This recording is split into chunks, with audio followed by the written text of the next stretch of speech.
Welcome to Beyond the Box. Our guests are insiders that are now out and on our side, dropping nuclear intel and breaking it down just for you. And now it's time to introduce our hosts, Brenda Lankridge and Suzanne Haunt.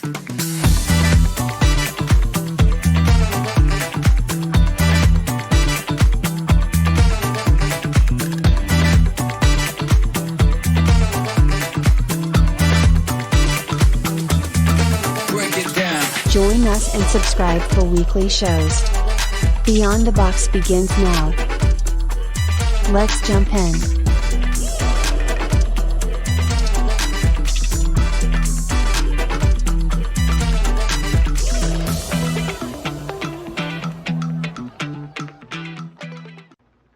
And here we are. And Susie G, I am sorry. I was looking at that and I thought it said Susie Q and I couldn't figure out why you were saying, when are we going to be started? When I had Susie sitting right in front of me. There's a Susie G. Yes. Not a Susie Q. Abe. Hello, Abe. So. Hey, Abe. Hey, let me tell you. I thought I had some good sleep today. For a little while anyways. You know, we know I've been having a problem doing that, but it's been, I slept good when I went to bed last night. So yeah, it was nice to finally sleep. I didn't even have one dream last night. Not one. So it was great. Yay. Yeah, I know. How's your day been? Good. My back hurts. I had to put a patch on just a minute ago because I was chainsawing a bunch of trees down. We drove the pipe in with a skid steer for the fence. We carried all the horse panels and hooked up all the horse panels. I had to feed horses, and everything hurts because I had to carry chainsaws and I had to drag big trees out of the way and fight thorns and yeah. So yeah, Susie, I'm sore. Susie, we need to get you a couple of those ranch hands that look like those guys that wear the hats and no shirts and jeans that dance in the field. You know, them big muscular ones. We need to get you a few of those. That wouldn't do me no good. I need somebody that's willing to get dirty and work. I mean, well, they're muscular. They should work. Well, not if they look like that. It's all for show. Sit in the window and say, okay, I'm just making sure y'all are working.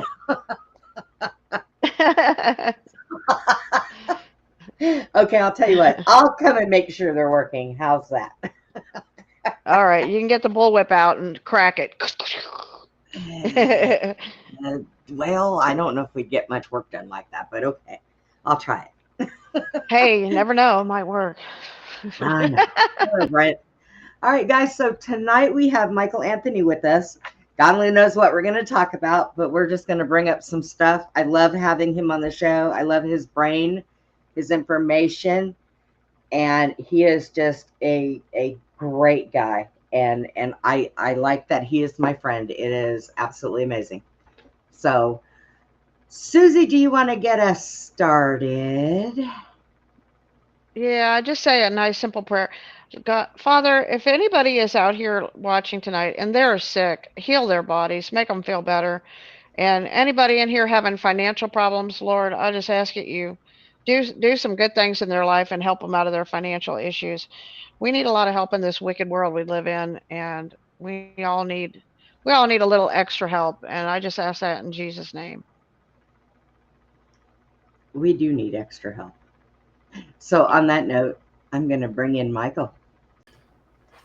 Hi there. Hi. I started to miss you guys. You did? I miss you all the time. It's lonely back there. It is? Oh, we're going to have to fix that. We're going to have to like. Yeah, you got to get an intern to keep people company somehow. I know, right? You have nobody behind the glass back here. It was hard. No direction for coffee. No direction for donuts. You know, I said I'm coming, and I get yelled at and said, "Well, clean up before you come on." I did. I said that. Well, I'm glad you took the punishment on that one because I really didn't say that.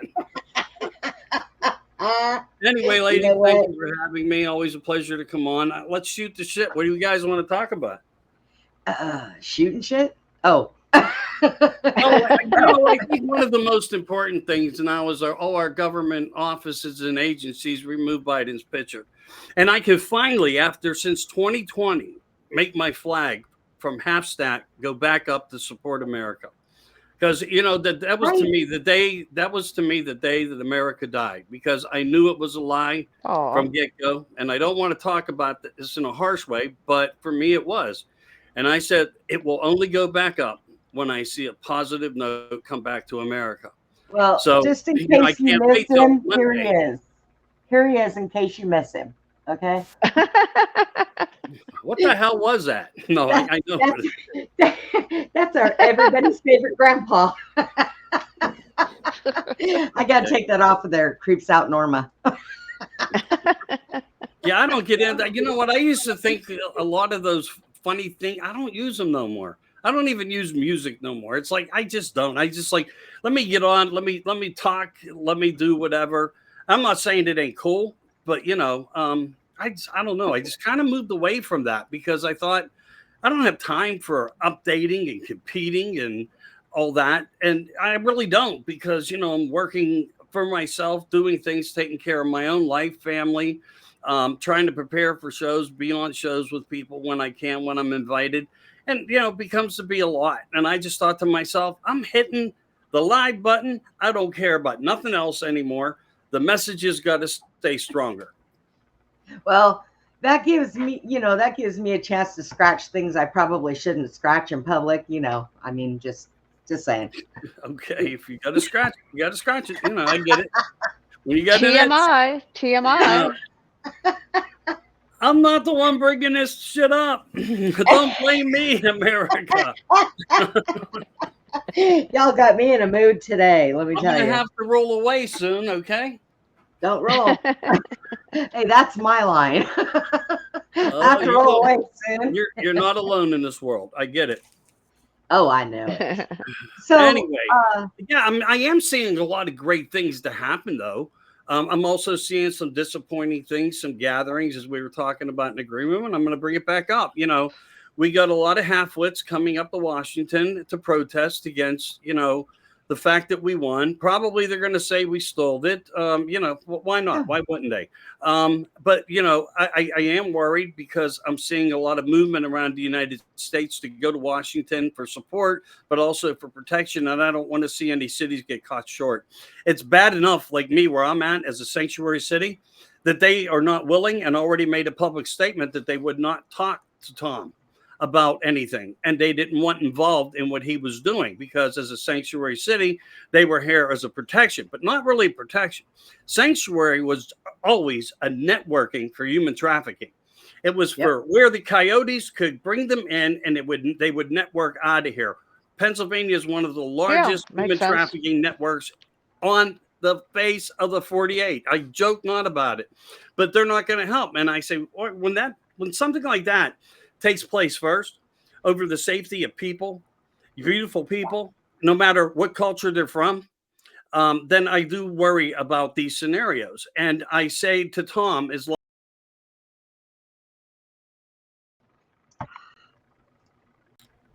what in the world? Did we go away? Are we live, guys? Yeah, it says live. What was that? I don't know. They are striking down on me. It's probably me. So I'm just going to say this, cease and desist. And if you don't, you're aiding and abetting, and you're going to go with them.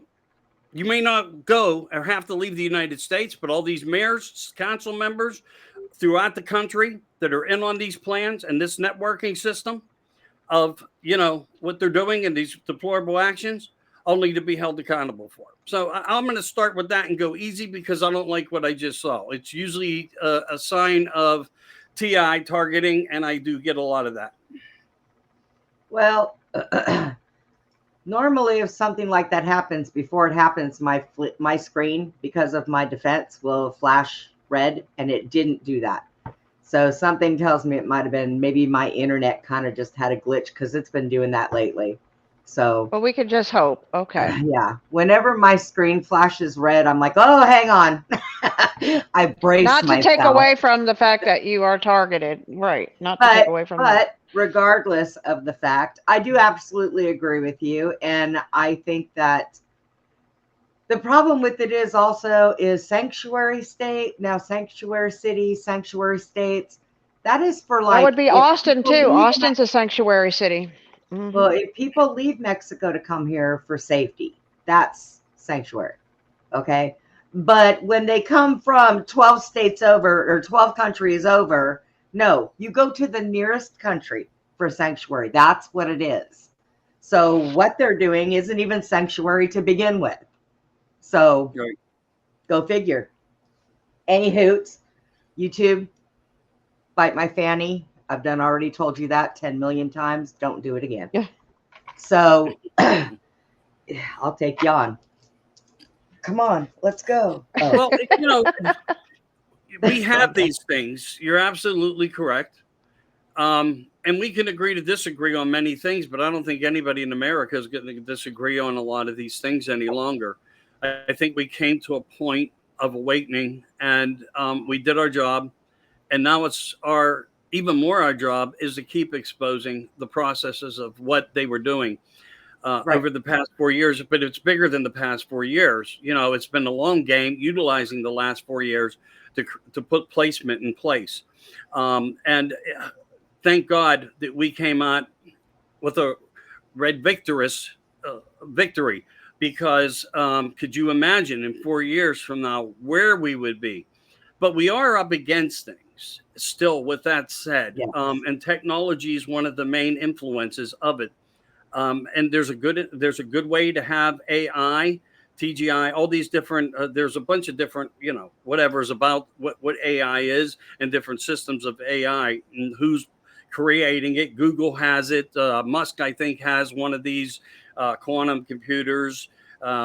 Anyway, when you get into these things, it's whose fingers on the button is who you have to worry about. And I think when we look at a lot of the things that we just came out of and what's been transpiring, and what has happened, when you look at the fact that Jasper, Maui, Georgia, North Carolina, Tennessee, Florida, Canada, New York, and now what's huger is a solidarity of a sanctuary state to come, as a smart state, a smart state represented as California.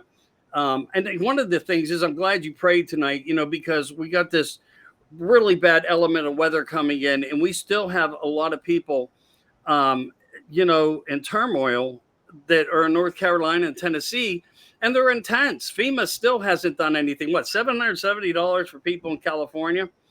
Even for the rich, the rich don't need to worry about anything. If they're rich, they can go anywhere, be safe, be healthy, and be happy. And they own more than one home, all Yeah, over the they're country, they've got so, homes and money and everything. They're okay. And Yeah. insurance probably. But we still have to worry about for the good Americans that were here doing the right things, just trying to survive. And they're not making very many moves to go in the direction that they're going to actually help those in great ways. And it's going to take a long time to put this back. So what's one better way to destroy an entirety of a state and hand off the project to another president?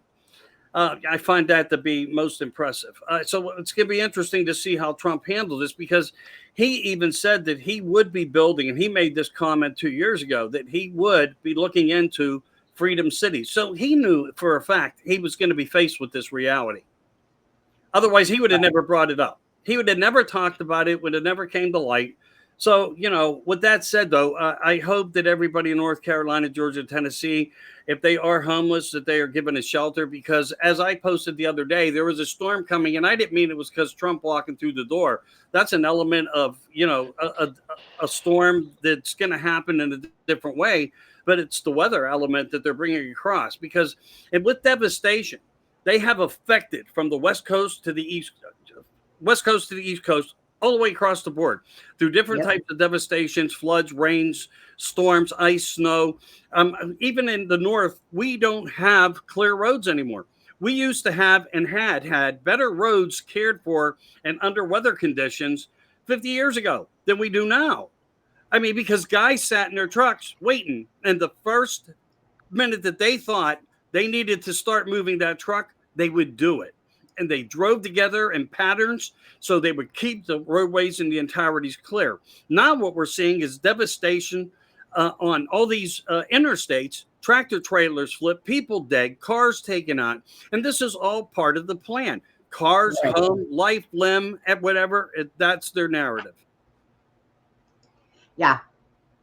And, I'll tell you, it's just with as much as we've had to put up with for the last 4 or 5 years, I don't think that things are going to be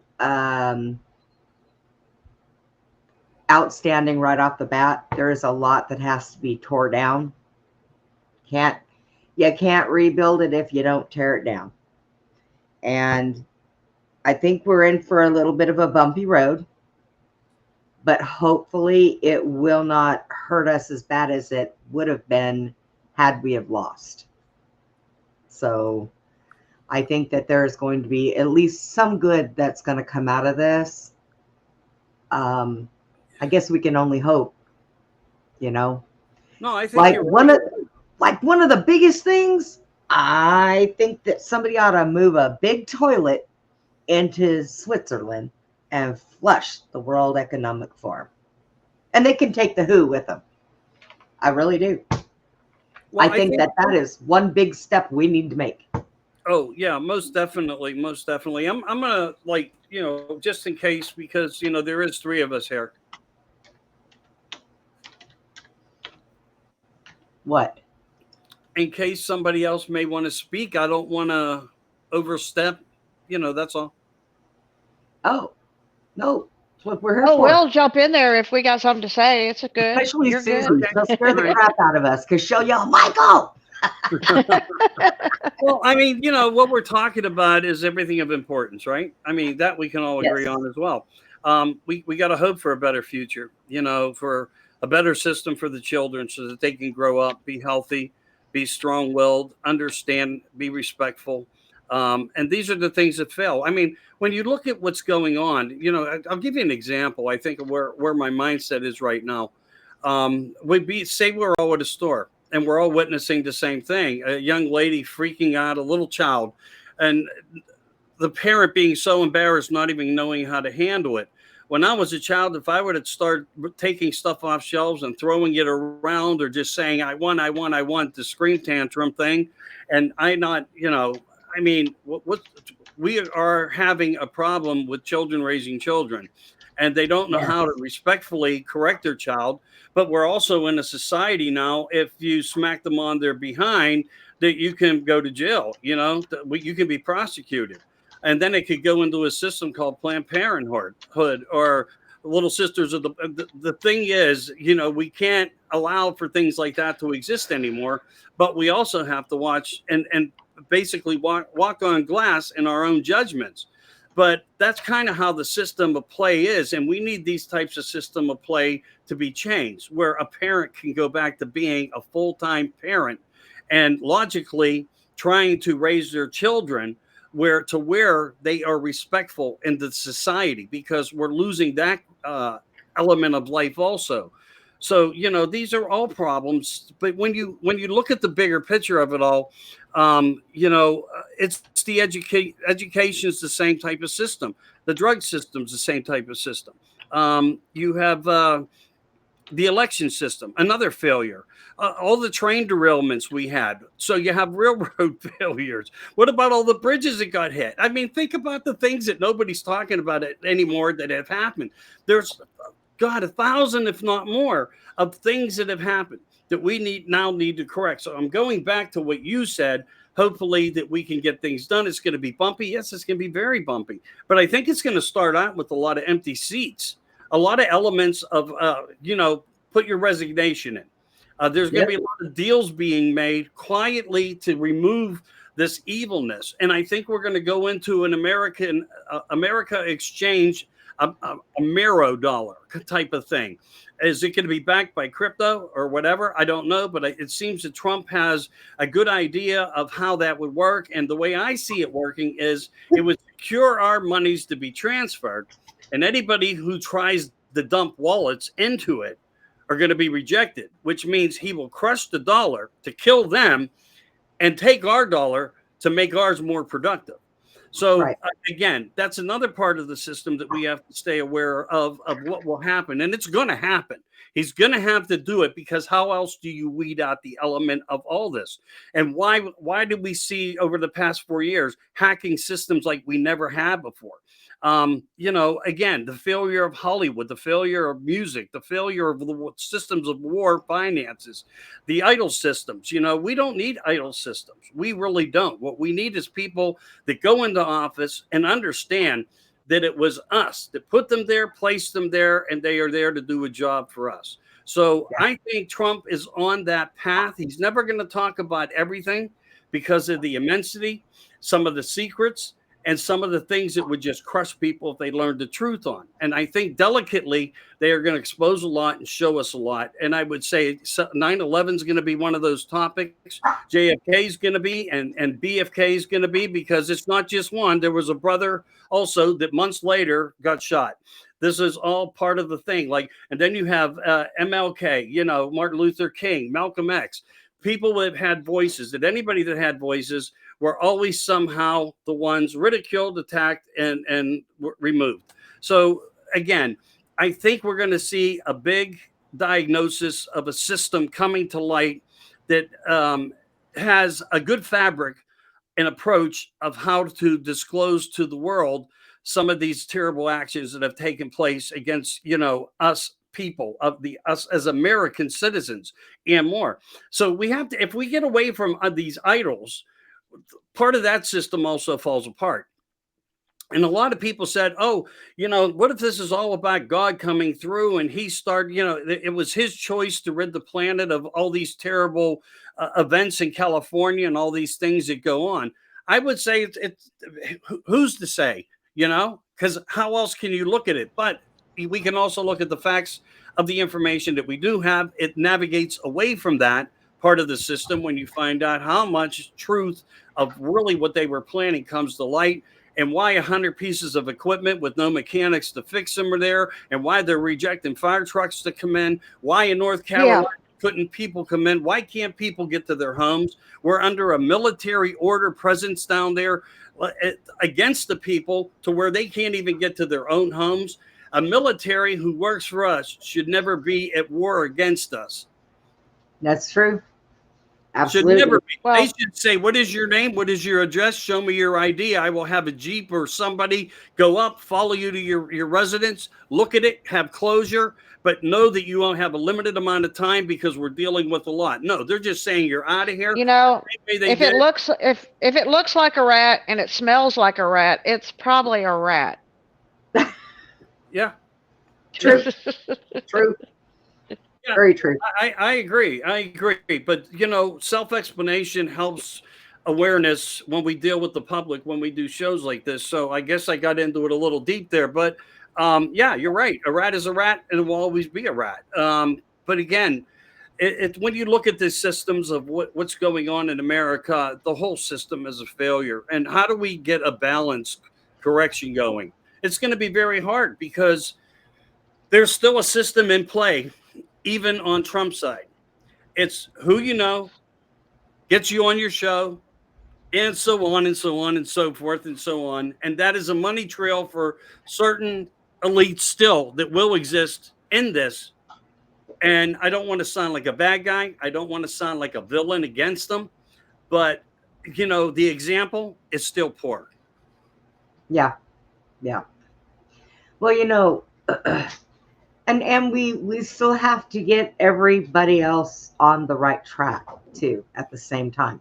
We still have a whole lot of people who think, well, Trump being in office is going to be bad. And I've heard so much coming from certain ends of my family that I don't even know where they're getting it. And I'm like, who told you that? And I try to tell them when they show me a clip and I'm like, wait a minute, I watched that live. That's not what he said. Well, yeah, he did.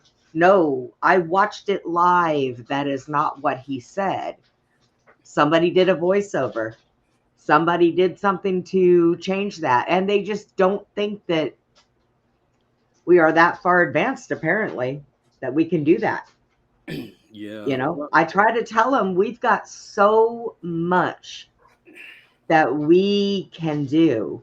And it's been this way for years. This is not anything new. And they don't believe it. So we still have a lot of people we have to get on track, because if not, they're going to have to open up mental institutions again all over the place, because they're going to be all sitting there going, you know, they're not going to know what to think. Experimental asylums. Yeah, those things. Yeah, and that's exactly what they were. They were doing experiments, horrific experiments on people. You know, where these places where paranormal teams go into, etc. That was the early part of the government below level 7s, but above ground. Because, you know, there was a time where if you were a Down syndrome child, you were the first one to go through the physical enhancement experiments. Now ladies go out, they get hair, they get ink shot into their eyes, change their eye colors, you know, just their lips pumped up, the button hand, you know, just all these things.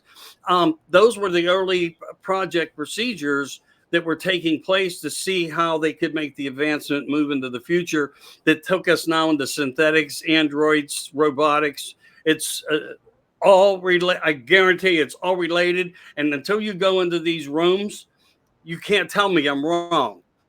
You cannot tell me I'm wrong. When you go into the rooms, you'll find the proofs. They're there. It's Montauk, it's Monarch, it's all these ill efficiencies. And when you look at it, even to take this into a different narrative, now the 19th, the day of the darkness, if they are to remove TikTok, people are more worried about TikTok going down, but Trump's not. But at the same token, nobody's worried about the fact that China owns 380,000 plus acres in the United States, and we have 0 in China. So there's no equal equity, even though we have been. Except for the governor of Arkansas kicked out all the Chinese landowners out of Arkansas. Well, I know that was something that was taken under place, but that's in court. That there was a stop sale procedure that went through. And I'm just saying, being honest on my behalf, I haven't heard anything else, but outside of knowing that it was being challenged in courts. So, yeah, we need to start somewhere, right? We do need to start somewhere, and that's a good start. That's a good element to start. Absolutely. And, you know, well, it's not like we could ever own any land in China. They're so full right now. I mean, their population for their land is just phenomenal. They have land. The thing is that they've been micromanaging they have a lot of land into these complexes to live and hoard in tiny little apartments like in New York. I think that's how they're used to it. That's why they were happy having parades when Trump won. Yeah. They were having parades. They hit the streets with a big Trump. Somebody made it like you would see at the New York Macy's Day Parade.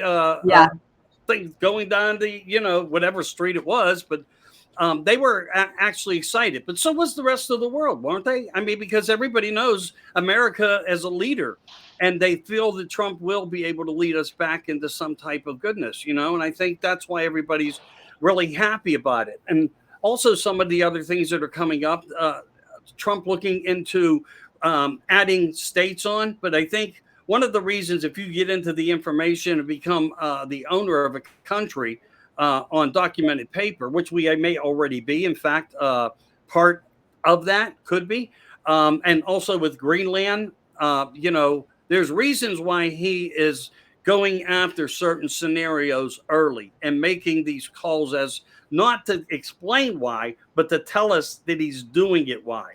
With those reasons, we're going to learn a lot more that way too. Now, I also heard that, okay, let's see. I also heard that Australia was in that also. Well, we already, listen, wherever, like, you heard of Occupy Japan, right? It's a pottery. Yeah. but it's a time period where the Brits came in, the English came in, and they took over the country with the help of America. Always, America leads the way in, and then we come after. We've done the same thing. We have occupied, but they have also occupied our country, our government.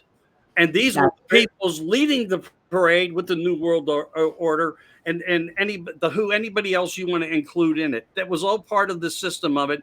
And it all started in London in 1976 in a meeting with 35 intelligence agencies who sat down and were giving dictations and booklets about that thick.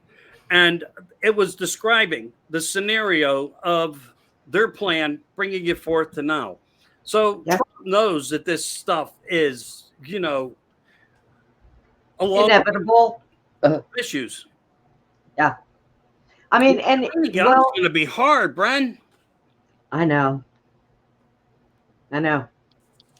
But I think if he accepts it, there are a lot of people that are here to help him. I mean, we want our country back. We want it back to where we are the ones that are in control of our government, to where we hire them in. They work for us. We don't work for them. We want out of that mental enslavement that they have had us in for eons. I mean, it's been indoctrinated in my parents, my grandparents' parents, I mean, it's been so long that when you take some of these people that aren't awake, that don't realize it, when they find out that they have been shammed all of their lives, all of their parents' lives, they're going to have a meltdown. Yeah. Where we have sat and studied, researched, took notes, we know. Now, we don't know everything. I'm not even claiming that. I know that you know a lot more than I do. There are some things that I know that you don't know, some things you know that I don't know. And that's okay, because we all learn how to learn from each other.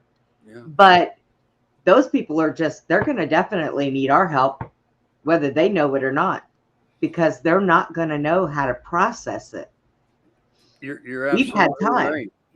But again, what we're all trying to expose, I think, is the fact that it's all been a controlled demolition system through this narrative. I mean, look, if we go back 40 years ago when Clinton and Gore came into office, Professor Gore, who doesn't even have the documentation to prove that, just like Bill Gates, the world's most famous doctor, would come up on Google, gag. But look, he was out there screaming at the top of his lungs, the climate and all this different stuff was going to happen in the car. But what preventive maintenance did they do to prevent anything? China was putting sprinklers in all over their dry lands where fires were going to be more active then. They had sprinkler systems in. Do you think, California was going to do any of that? Hell no. But again, we also know now that we have hurricane season. We have a fire season. It's like, look, you've all been conditioned. And we don't have these things. These are not the way they happen now, natural by any means. It just isn't. But when you have a guy like Gore out there that was trying to dictate to us the facts of it, it made a space in time to come and absorb our minds through conditioning, and us not really knowing the facts of truth till we all started doing the research on everything about what it was, what it meant, understanding the core samples that were drilled out to see how does the planet work? Did we see this come about often? And there were good people doing it. So again, there was 100 rabbit holes on that side of it, and we knew it was all a bullshit scam. Not to say that we aren't getting radiation materials coming from the outer universes. And would they have impacts on the sun and Earth? Of course, these things can and will and may. But one of the more fascinating things, something that I learned most recently, was that came from the astronauts that said they were able to get through that ether, that dome, Firmament. the firmament, yeah, Firmament. and firmament. And they got through it, but when they The did, heavens. when they looked back past Earth, it was blank darkness, not a star in the sky. So it looks different up there than it does from here. Yeah. So what are we actually viewing when it comes into it? But again, we do know that we have papers and documents that says that there are military bases on Mars. They have been there. They have been established. Anti-gravity has been around for 35, 45 years, 55 years. We also know like Whitney Streamer and people like that were in projects and doing different things. So, you know, or John Deho, I can't think of his name, working in America, working in Australia, working on elaborate aircrafts, anti-gravity aircrafts, figuring out plasma propulsions. I think it's going to start hitting the fan on a lot of things, and the scope's going to be huge. I hope people can keep up. And I'll tell you what I'm afraid who's ever of. driving that car, I'm getting blared in the eyes by the headlights terribly. Oh. Can you pull your blind on? There you go. I'm sorry, brother, but no, really. I have this pigment haze in my left eye, and it was like flash, flash, flash. Oh. So the haze turned into blindness. I'll tell you what I'm afraid of. It's like the Men in Black. They were like zapping you. People cannot drive regular on the road. Can you imagine them flying around in cars? Good Lord Almighty. There goes everybody's rooftops.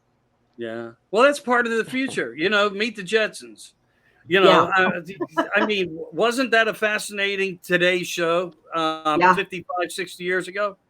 I used to use that in comparison, sitting around campfires 50 years ago, 40 years ago, I should say, probably would be more accurate, and say, look, I really believe that we're going to be able to FaceTime each other the way they're doing it. No, it's not going to.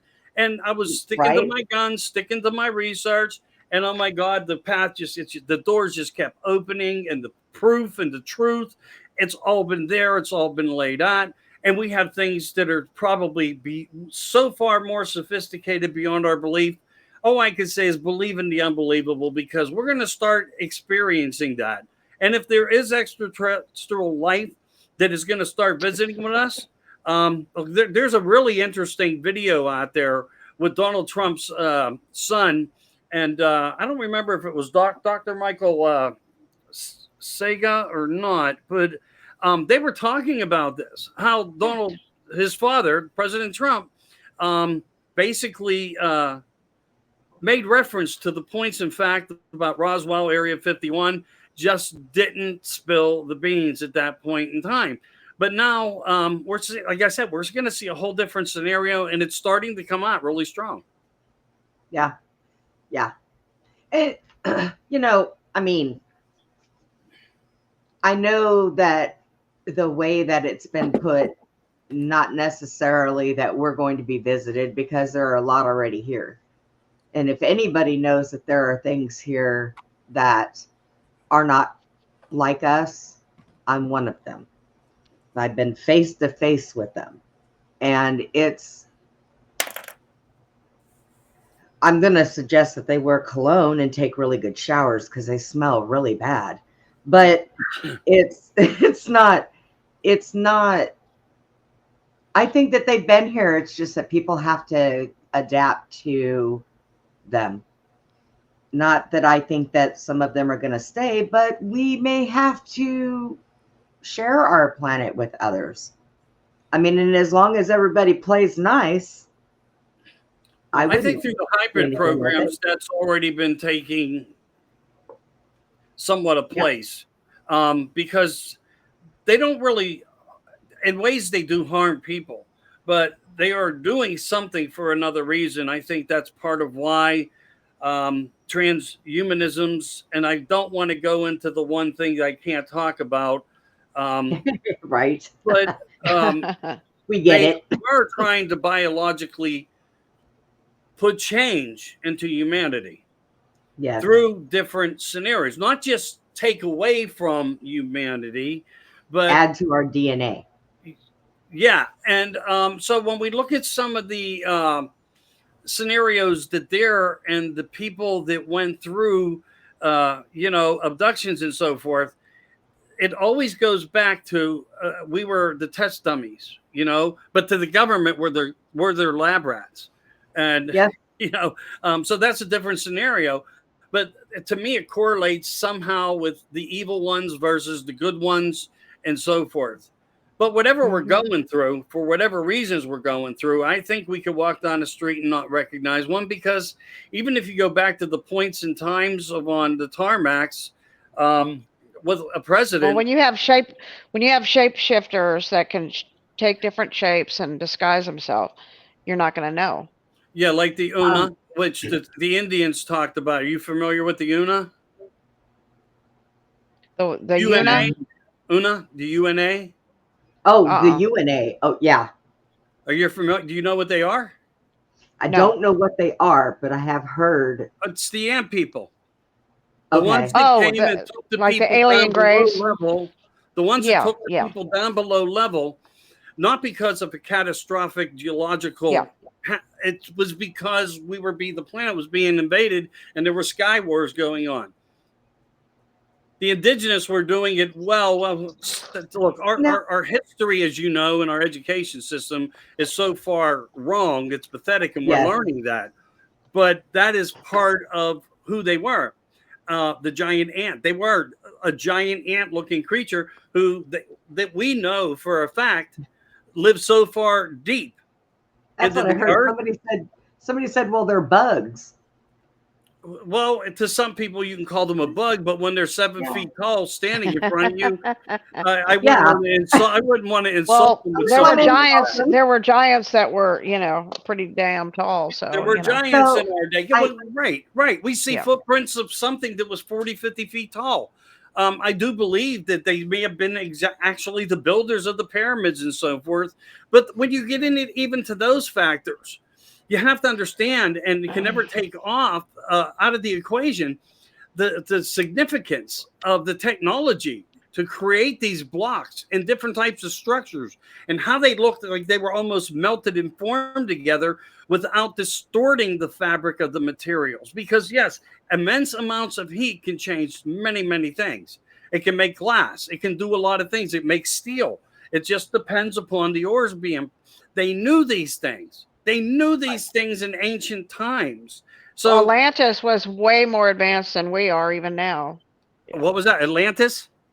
Uh-huh. Okay. Well, again, I'm not going to go off and say I'm with you on this. I really am, but I'm still waiting for that element of proof. Where is it? Where is it sunk to? Are we living on it, not even realizing it? And we need to use LIDAR.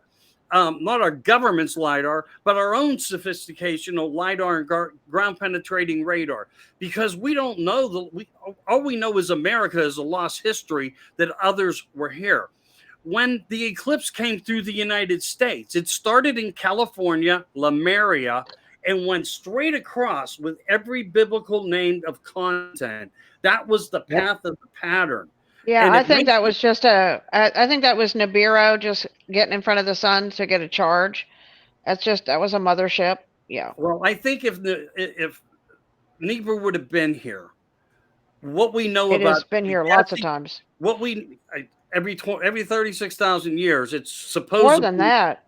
Well, more than that. That's the way I understand. That's just what they say. That doesn't mean Well, and who is they? Yeah, right. And everything we think we know is not actually correct. But we do know one thing, that it's a fiery gas ball, and I've seen proof of that through the telescopical imageries that came back, not through camera lenses, because now we're into new technology here. We don't use lens camera style anymore, or mirrors. We use sensors. The sensors accept the information, rebuild the information, and represents us. And it works with me the same as a camera does next to me, that will do the same. Okay? So what we do know is these things that go within its gravitational pull are oil and different types of scenarios of petroleums, fireball elements. And if it was to come by us and swing into our atmosphere, as they say it can and will do, it would have been an implosion of crustaceans coming in like bombs everywhere, just burning the United States to a disastrous ending. And I'm not saying that that didn't happen. Maybe that's one of the reasons some of the things have happened on this planet. But, you know, we're finding hammers and stones that are 250,000 years old. So there was an Iron Age back then. From somebody. Göbekli Tepe, they say it's the oldest thing. I don't believe by far that's the oldest thing. I think we still are going to find things. And the government for sure knows about them. Well, you know, if you have time travel, right, and then there's really no way to put a time frame on time if you can go back and you can go forward and then you can create more time within the present time. So there's no way you can measure time, period, ever. Well, I know if I was to go back in time and remove somebody from that period, when I came back here, they would be here, because that's how the element of time passed, because you can't remove what happened. You can create some changes. You can. It's like the Mandela effect. You can change some of the elements can change, but not all of it. You can change a cardboard box or a monocle from the Monopoly game. Yes, on one game box he has it, on another game he doesn't. I agree with you. Now in the Bible, I read it like 7 times and it changed. It went from, it used to say, like in Deuteronomy and Exodus, it used to say that all that enter the womb, that enter the womb are mine, but then it changed about 2012 to now all that enter the matrix is mine. Then I got this stupid people who said, oh, well, that's because they reprinted the Bibles and they're new Bibles. I go, no, dumbass. Look, go take your great-grandma's Bible that's 100, 200 years old. Go read that motherfucker. Excuse my French, okay? But I'm telling you, people are stupid, okay? Look, I'm getting really passionate about this because, look, this shit is real, okay? Now, the Mandela effect, you say, go back there and read a Bible that your grandma had in your attic from 200 years ago. It's going to say matrix. That word was not in the Bible, okay, 200 years ago. King James did not use the word matrix, okay? So, no, it's not a new Bible. It's a Mandela effect. And I literally watched as the Bible was changing words in front of my face when these things were happening. I watched words changing from one word to another, okay? So, and just like the movie, with Kevin Costner and his Field of Dreams, and it says, oh, if you go and you get your old VCRs, if you still have those, or DVDs or whatever it was you had it on, and you go play that movie, everybody remembers the famous saying, build it and they will come. That is not in the movie anymore. It doesn't say build it and they will come. It says build it and he will come. That is an actual Mandela effect change. Just like even Forrest Gump, his famous saying where my mama used to always say, life is like a box of chocolates. Well, life isn't like a box of chocolates anymore. It was like a box of chocolates. And that's another word change. So there's plenty of things that have literally changed, and that is real. Yes, they changed the timelines on some of the wordings as well. They've added chemtrails to the backgrounds and the skies. They do things to make things look like what you're seeing now. Nothing's changed, and this has always been the normalcy. That is how they are protecting to cover up what the truth of the element is. Oh, you had false memory. Whatever, dude. I don't have no false memory. They try to say that. King James was one of these guys who really didn't read a book. He just gave information to people. King James was a very evil MF, okay? Yes, he wrote books on demonology. Yes, he did. A lot of people don't. And he killed and he murdered 80,000 people. of Aleister and he Crowley. was homosexual, and Aleister Crowley praised his books. well, Oh, yeah, God. he was Satan. He was Satan in that time frame, and Satan has manifested many times in many lifetimes. Yeah. You know, Judas included. You know, And when you go to the Vatican, you see these recreations of what they interpreted the things and people look like, and they're grotesque.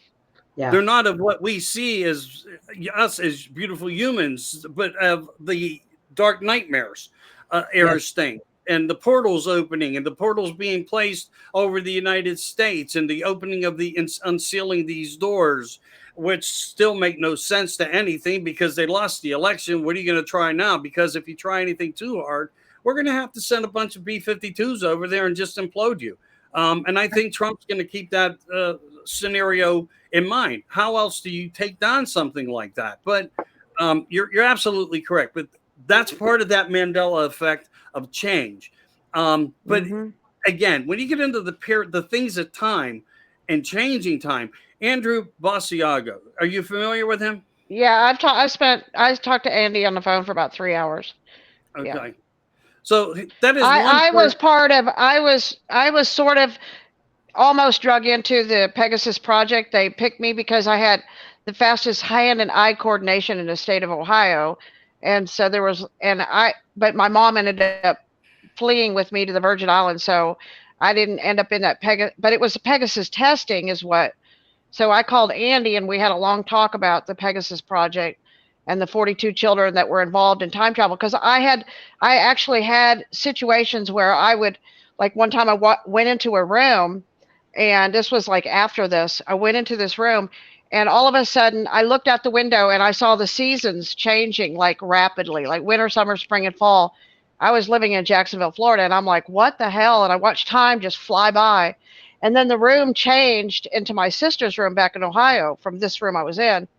And I was just like watching this whole thing happen. And then all of a sudden, the room switched back. It went back. And so I've had dreams since I was a child. I see the future. Near the coronavisor? I'm aware of what the coronavisor is and stuff like that. And, you know, I've heard about that. I mean, since I was a child, I would see the future, and I would tell my mom, this is going to happen tomorrow, and it happens. She had an art gallery. I'd see the paintings before they'd come in. I'd say, you're going to get this bird, or you're going to get this owl, and it would come in, and she'd say, how do you know these things? I said, how do you think I know these things? Only God. God tells me these things. And I've been in touch with God since I was a child. So that's really cool. I got to stop you there just because I have interest here. All right. So, explain to me then what your interpretation of this encounter was like. What interpretation of seeing the future? No, God. Oh, what is God it? is a spirit. Is it a she? Is it energy? Is it part of the ether? Is it part of the universal structure of intelligence? Unseen. God is an invisible. God is an invisible spirit. You can't see him. You can't touch him. So then he's an energy. He would be an energy then, or she, or it. Yeah. I would be a better way to describe who he is. Energy. Yeah. Yeah. He has no shape or form. He just is, you know, but I do hear his voice. He has spoken to me many, many times, and but I don't see him in the form. He refers to himself. He refers it as I am, because I don't know. He never has said he was I am to me. He just written. It's written though, but yeah, right. Well, those are biblical words that are with Anunnaki gods, Sumerian gods. So I don't follow the Sumerian Anunnaki gods of the Bible.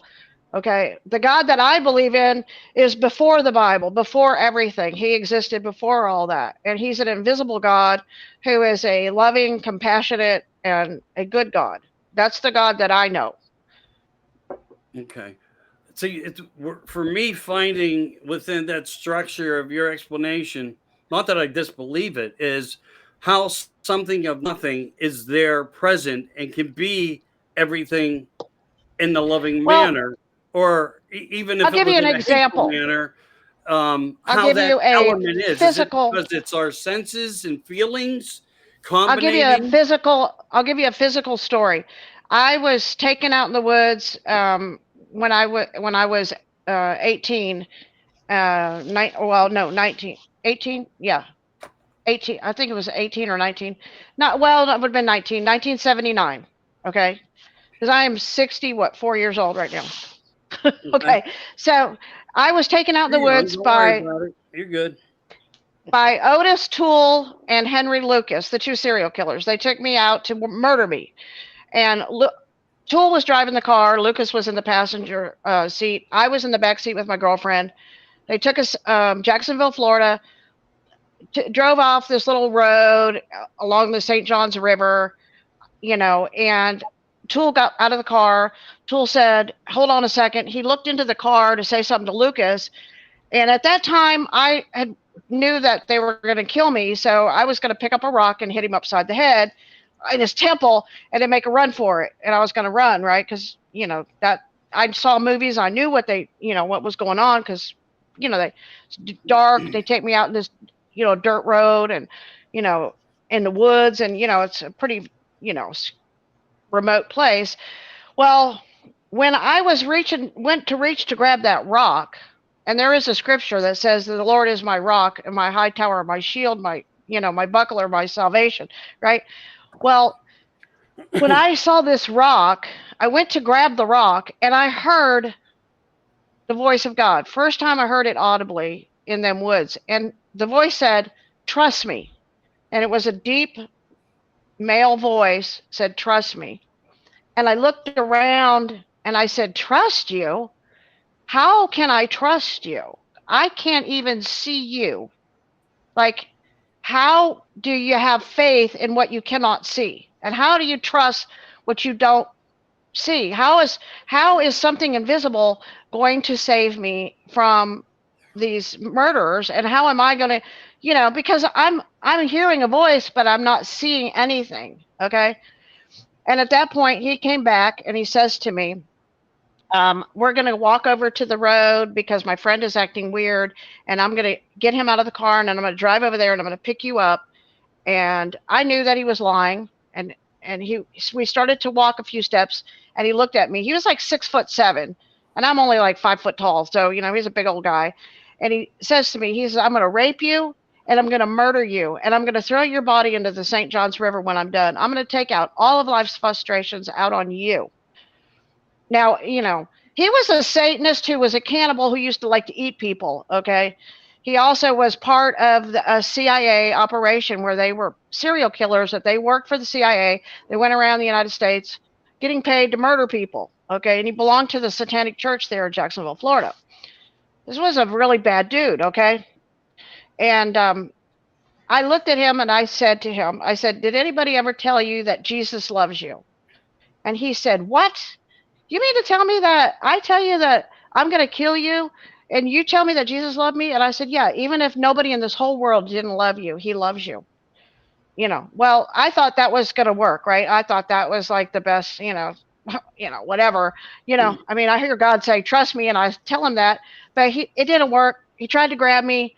I ended up jumping and getting away from him, and he grabbed me by the ankle, and I kicked him off my ankle, and I started to run away. And when I looked over my shoulder to see where he was, to see how much adrenaline I was going to need to get away from this crazy person, when I looked at him, his face was right there behind my head. And when I saw him, he ran into an invisible wall, like a glass wall. It looked like he ran into like a sliding glass wall or a door or something. And he hit it so hard that it smashed his face, and his nose turned sideways and his hands splatted on it. And so that God that said to me, "Trust me," he was invisible, but he was there. He was solid. I mean, he was, I couldn't see him. I could hear him, but I couldn't see him. But he was there, and he protected me that day. And I got away, and I prayed for my girlfriend. She escaped. She came back the next day after being raped, and she said that guy that said he was going to kill you sat in a chair all night long, and all he could say was, "She had God. She had God. She had God." Now, I will say they went around the country murdering people for a long time, and then later on, Lucas ends up getting caught in Bastrop, which I lived in Bastrop, by the way, after that, which is really strange. He ends up having an encounter with Jesus in prison and ends up becoming Christian, and they both turn their life over to Christ, these serial killers. So, who's to say? But that is my story about an invisible God who showed up and protected me. So I can't say that I saw him, but he was real. Something was real. I get it. Yeah. And that could have even have been, look, I'm not trying to be negative here, but what if that was just simply alien technology and mind control? I'm just saying, this is the hard part. So Michael is one of those that will go around. Well, it's just that it's been this way with me since I was a child, and you're not alone there. That's why I do what I do. Yeah. I've been on that same type of road, knowing before it happens, instinctively posting things before it occurs. I do it all the time. I don't know where it comes from, but I know somehow something other is working through me, in me. It's part of me. I don't know why. But I do get where you're coming from. I still don't know how to analyze what happens to me. That's why it's interesting for me to ask. I'm going to tell you, okay, a lot of things like the abilities that I have, I've had them since my first remembrance was 5 years old. I know that I was drugged a couple of times when I was younger, but I've never been put through that I know of. I mean, I would think I would know by now. I've never been put through any kind of MK Ultra, mind control, stuff like that. But I do connect with Susie on some line because her and I will finish each other's dreams. She'll have a dream. Yeah, I'll have a dream. I'll have a dream and I'll finish it. And we're on the phone together going, hey, guess what? And we're both trying to get out what we said. Well, we were under an attack by a satanic group of people. And I was battling them in the astral plane.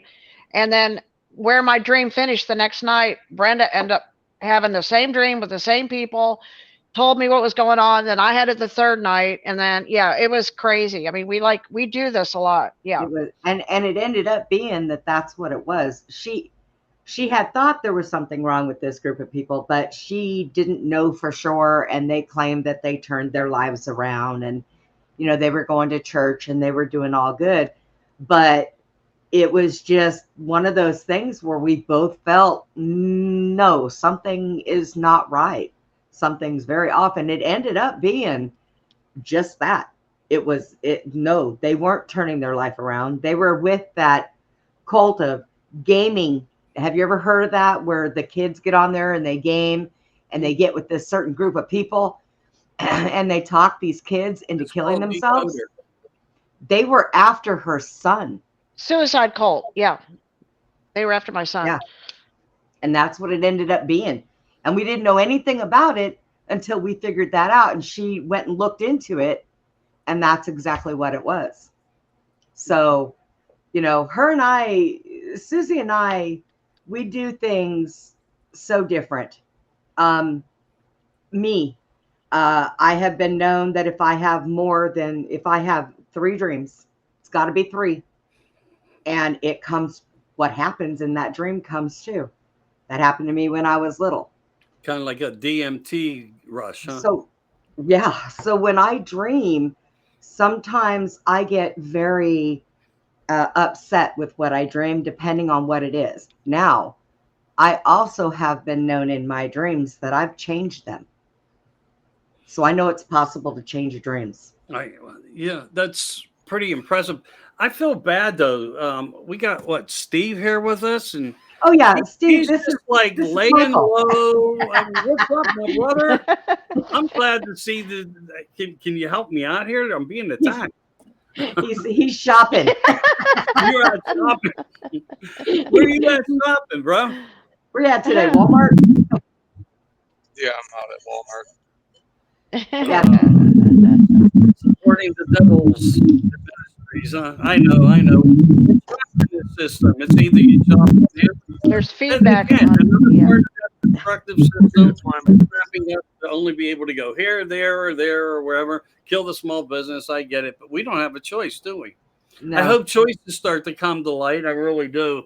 But nice to see you again. If I didn't before, or what, nice to meet you, or et cetera, et cetera. Yeah. Get a line in your back windshield. Yeah. Well, we have well, every once in a while. Michael, when I was in kindergarten, I learned about God, and my mom put me in a Lutheran school, and they were talking about God, and I said, "Who is God?" And this lady said, "God is everything."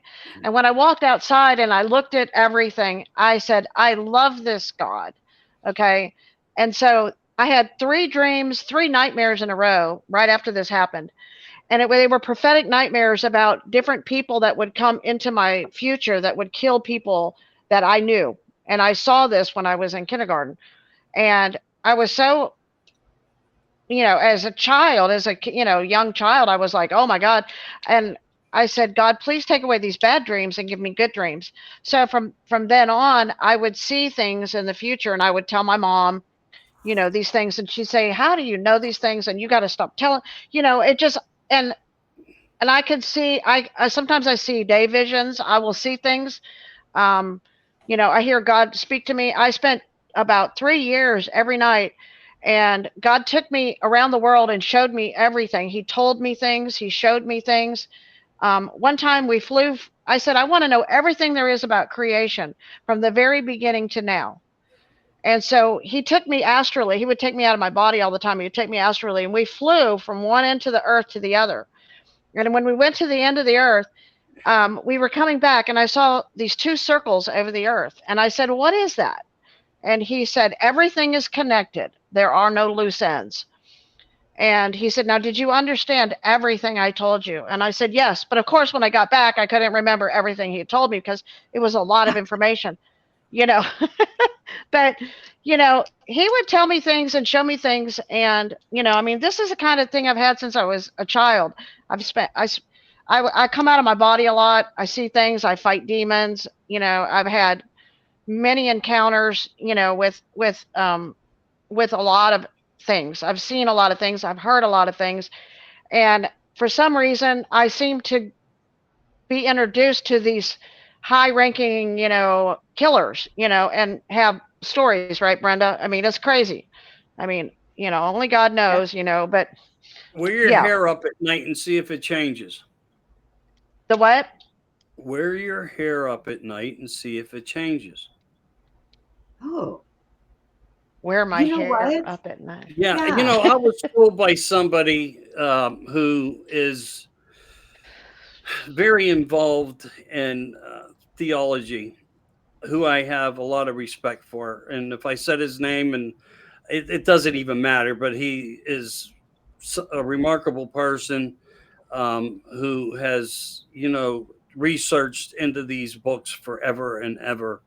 And I said to him one day, what is God? And he said to me, let me think, God is everything we cannot explain. That's right. Right? And he says, we're never going to know who God is, because the question of nothing becoming into something is still remains nothing. But yet we are here. That's right. I believe that Really good question. I kind of believe it like this. It's like certain people will know God, and certain people will never know God. And that's just the way it's going to be. Okay? Because it's just how it is. So, it is what it is, right? Right. I get Some it. people are awake, some people aren't. Yeah. No, I get it. You know. And I understand where you're coming from. It's just, to me, we are part of what everything of creation is. The same as a tree and a bug, man and women, creation. You get where I'm coming from? The trees know how to pollinate to each other. Plants do. There's nothing here that does not represent creation on this planet unless we destroy it. And then it no longer exists. But And with that in mind, I believe we are, in fact, and maybe in that reality, you were having those conversations conversations possibly with yourself, not even knowing it. Well, I know we No. were taught that we should listen to No, our inner I mean, selves. yeah. I mean, I understand, the higher self thing, but no, this is different, Um, no. But, you're welcome to I'm your not own trying to thoughts and be your own, rude. I'm yeah, trying to just focus yeah, point. That's all. yeah. I I mean, just have because to say no. do we not all talk to each other as if, and don't, no one's going to tell me we don't. The same as nobody can ever tell me that we don't all hold. Every single individual on this planet does not hold secrets that they will never tell anybody, not even a spouse at times. You cannot tell me there's not something in Pandora's box that you have never openly talked about for whatever reasons they are. An incident, an accident in your own pants. There's just things we're never going to talk about. No, I have to say it like Well, you're that to true. make people's That's minds open up their minds to those facts of that. Right. So I'm in that trapezoid area of not being trapped or not disbelieving. I believe.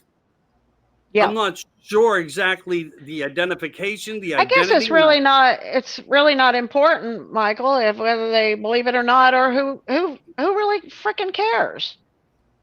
I mean, I think I care because I want to experience the things that we've been conditioned to believe in. Not because the Pope says if you give to the Mass every week, or the Monsignor says you devote yourself to Christ every Sunday. No, not for those reasons. One of the things that Jesus said. I do it for the bigger element. Look, one of the things that Jesus taught, and it wasn't, through the religious, okay. He said, if you know yourself, you'll know everything. So you got to know yourself. You got to figure out yourself. You got to go within yourself and know yourself. Then you'll know everything. And to me, you'll never know yourself until your journey ends. Well, when it concludes. That's when you have to go within. Yeah. You got to go within. Conclusion in order to analyze it.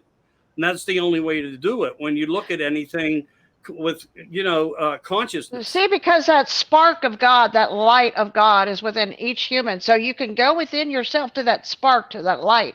You can find God within. Yes, the double helix, the God, the thing that describes us as being Him, as the creator of one of the creator, of something of creation that we are, because we prove it by having children and all those other things, and and every other living being on this planet, as I said, does.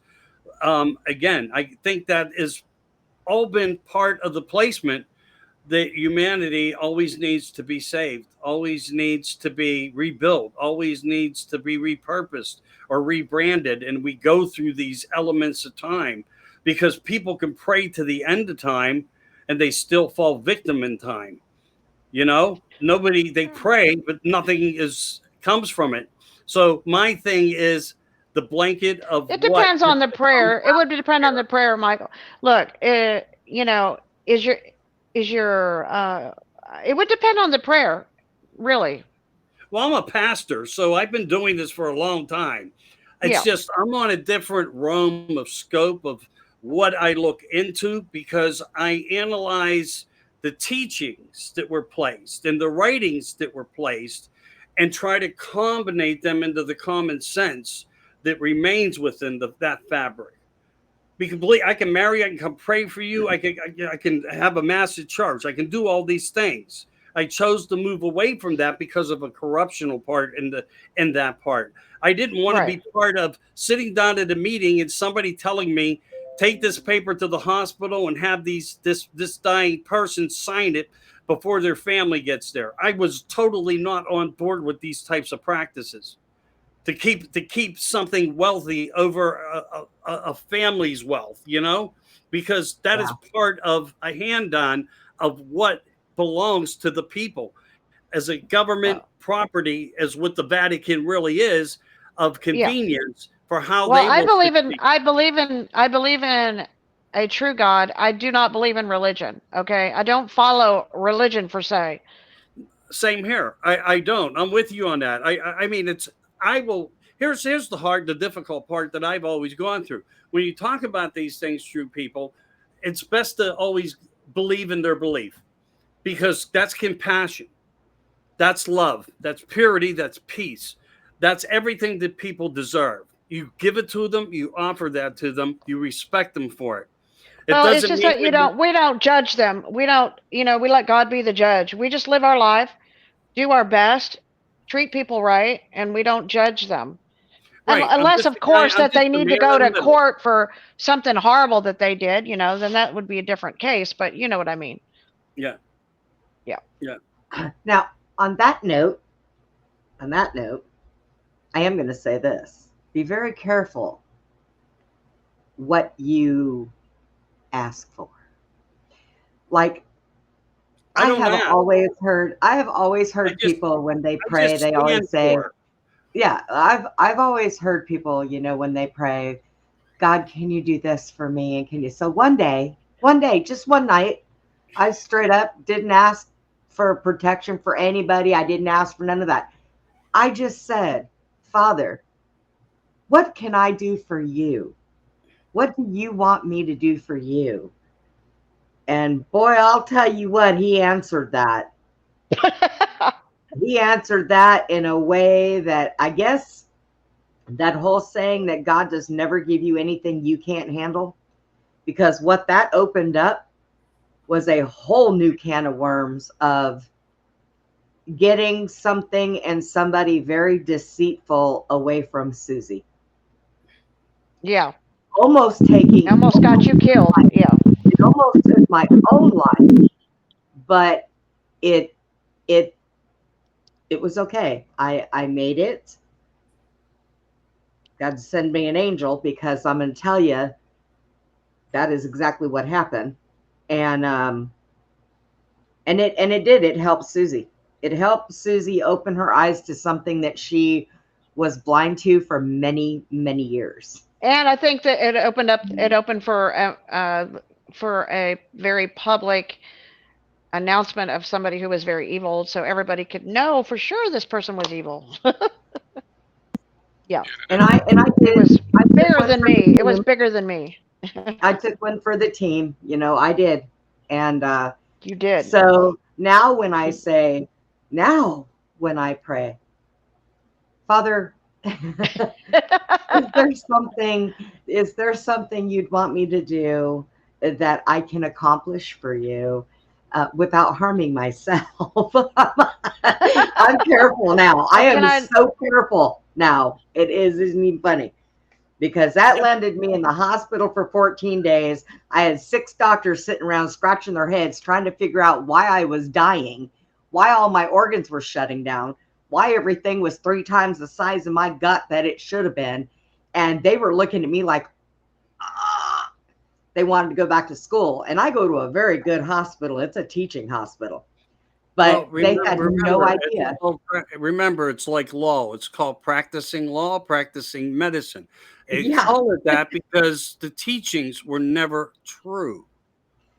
Well, I taught them something that they had no idea what was going to happen. And I'm here to tell you, it took one night for everything in my body to just level out. And he said, I'm not sure what's going on with you, but everything is leveled out now. And you can go home tomorrow. And he's just looking at me. He's like, I don't know why we're not putting you in the grave right now, but for whatever reason it is, you had an angel on your shoulder. And you can go home tomorrow. And I'm like, yeah, let me out of here. I'm not getting any rest here. Let me go home. But yeah, it was something.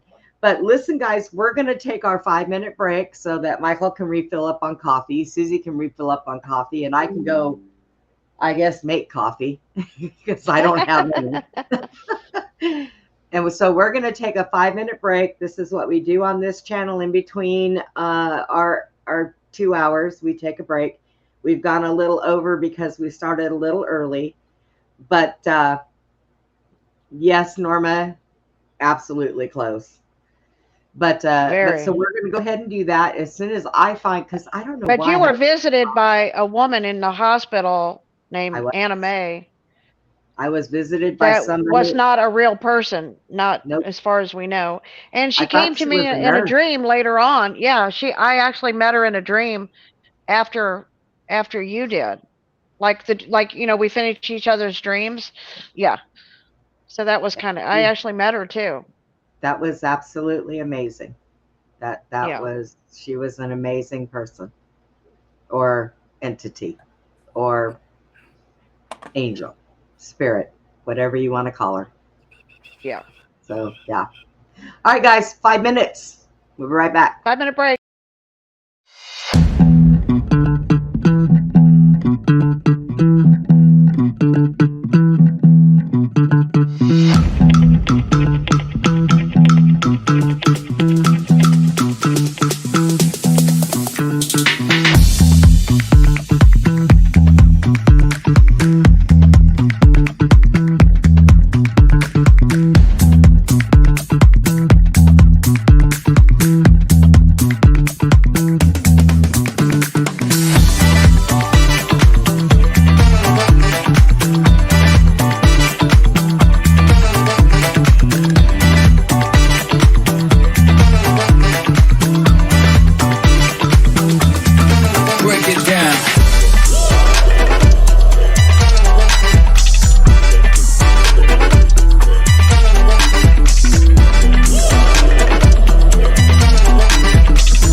And we're back.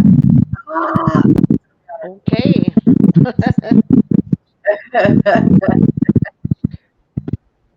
Uh-oh. Okay. Okay. So Michael will be back. He's getting coffee. Yeah, probably so. You know, there's some Ben? feedback or something. No, I don't know why that Oh, huh? You can't hear me? barely get a lot of Yeah, it's feedback. kind of like feedback. There's like feedback or something. Yeah, I don't know I why. don't know if it's just when he's in the car or something. It does that only. You Well, no, know. because it was doing it in Walmart too. So I don't Yeah, know why it's doing it. So, anyways, that's weird. so I think that we had somebody in our chat that didn't belong there when we first started. Okay. I told Denise to keep an eye on that person, and she did, and I haven't heard anything yet. So maybe they just Okay, good. quieted down. But Right. was asking a lot of questions about Michael, and Michael and I have already turned around and talked about that person. So only Okay. because of the connections that he has, it would be too much. I mean, that was somebody that she would definitely want to snag, but it won't happen. I've known him way too long. So. Yeah. One of these days, I'm going out there and we're gonna go sit and have coffee and go over paperwork. And lots of it. Right. Oh my God, for sure. Oh yeah. Uh-oh. Yes, absolutely. You got it. Oh my God. Leave it to Steve. Hilarious. That was Freaking hilarious. hilarious. Steve. He's like, I know who it was. Oh my God. Yep. And Denise did Yeah. good because I messaged her. I'm like, keep an eye on this person. She's like, I'm already on it. I'm like, Well, you know what we were talking about, Brenda. He was, you know, he probably can hear us, but, you know, I was thinking when we were talking, and you'd said that prayer. We were talking about prayer and certain things you say in prayer, right? And yes. and I was thinking, I don't know how long ago it was, like maybe 2-3 weeks ago, a month ago. I told you I was out there on the ATV, and I heard a Yes. voice say, "Are you in?" Right. And I was just like, "Am I in?" Like I'm trying to figure out what that means or who's talking to Right. me or. It all depends And on what I'm in for. Yeah. Right. Am I in? And I'm like, am I in? Wait a minute here. I think I said, so I stopped for a minute. I said, am I in? And I thought, well, if it's about righteousness and doing right and doing good and it's for the right reason, yeah, I'm in. Right? And so Yeah. I thought, well, you know, I don't know who the voice was and, you know, didn't recognize the voice. I like it just said, are you in? And I'm like, okay. So then about 4 or 5 minutes later, I'm driving along and I hear the most beautiful, kindest voice like I've ever heard in my life. And the voice said, daughter. And I went, daughter? I'm trying to think who just said daughter. And then all of a sudden I was like, oh my God. God just called me daughter. Like he Right. was like very happy that I said I would be in. Cause see, my whole life I kind of got, now whether or not did I ask for it, maybe I did. Maybe I did. Maybe I did because maybe you did too, Brenda. Maybe we were just that kind of adventurous kind of people that said, you know, Lord, send me. I'll go do it. I'll do it, God. You know, send me. You know, and then you go, shit. Why did I say that? You know what? You know, I didn't know it was going to be like that. You know, like, you know. Now I can explain to Michael something that would hold you kind of curious. All right. I've heard people talk to me before in my sleep when I dream. Okay. But however, one night I did have a dream where I went somewhere with a voice Now, the difference is when you hear a voice coming from the Father, it is calming. You are not afraid. You don't feel the need to ask questions. You are just okay with the flow. You know what I mean? Just one Yeah. of those where you feel safe. You would feel safe. And I've only had that happen to me one time. Just one time. You know, the rest of the time it's like, oh yeah, okay, whatever, jackass. But you know, but just one time I have had that voice of reason, that voice of peace. And when I did go somewhere, if I looked and I was like, what is that? They're like, just, the voice said, just watch. Just watch. Yeah. And I went and I seen things that I couldn't even explain, didn't know exactly. Like people talk about Atlantis. Well, I never knew what Atlantis looked like. I never thought about it. Something under the sea. This is what I did. But I seen it above water, and it was made of gold and almost pearlish, like stepping stones, and just beautiful, beautiful. And I would have never thought that that's what it looked like, ever. But I seen it that day. And I knew what it was without even being told what it was. So it was amazing, honestly. Yeah, sounds like they had some pretty fascinating technology, huh? Yeah, they sure did. Because I'd like to know where they found, you know, but I do that all the time. Like Steve and I want to do a show with him, you know, because he wants to do one on the World's Fairs and the buildings they had back then. Well, how did they make these way back in the early centuries of when they show us people that don't even have cars? They go around a horse and buggy, but yet they have buildings that Tartarian. they put together without power tools. Yeah. Okay. Well, they What? had them. We know they had them. I mean, we Oh had yeah. electric fence 200 years ago with Right. batteries. I mean, Yeah. it's how far you research, but you're not wrong. You're not wrong, and he's not wrong. It's pretty Right. amazing. And why do they keep destroying the past? It's to hide Yes. more of the truth. I Because think that these comes in things, with that whole Satan does reset. that. Satan does that. I He's think been it's the trying to whole destroy reset. us for a long look, time. man's actions do it.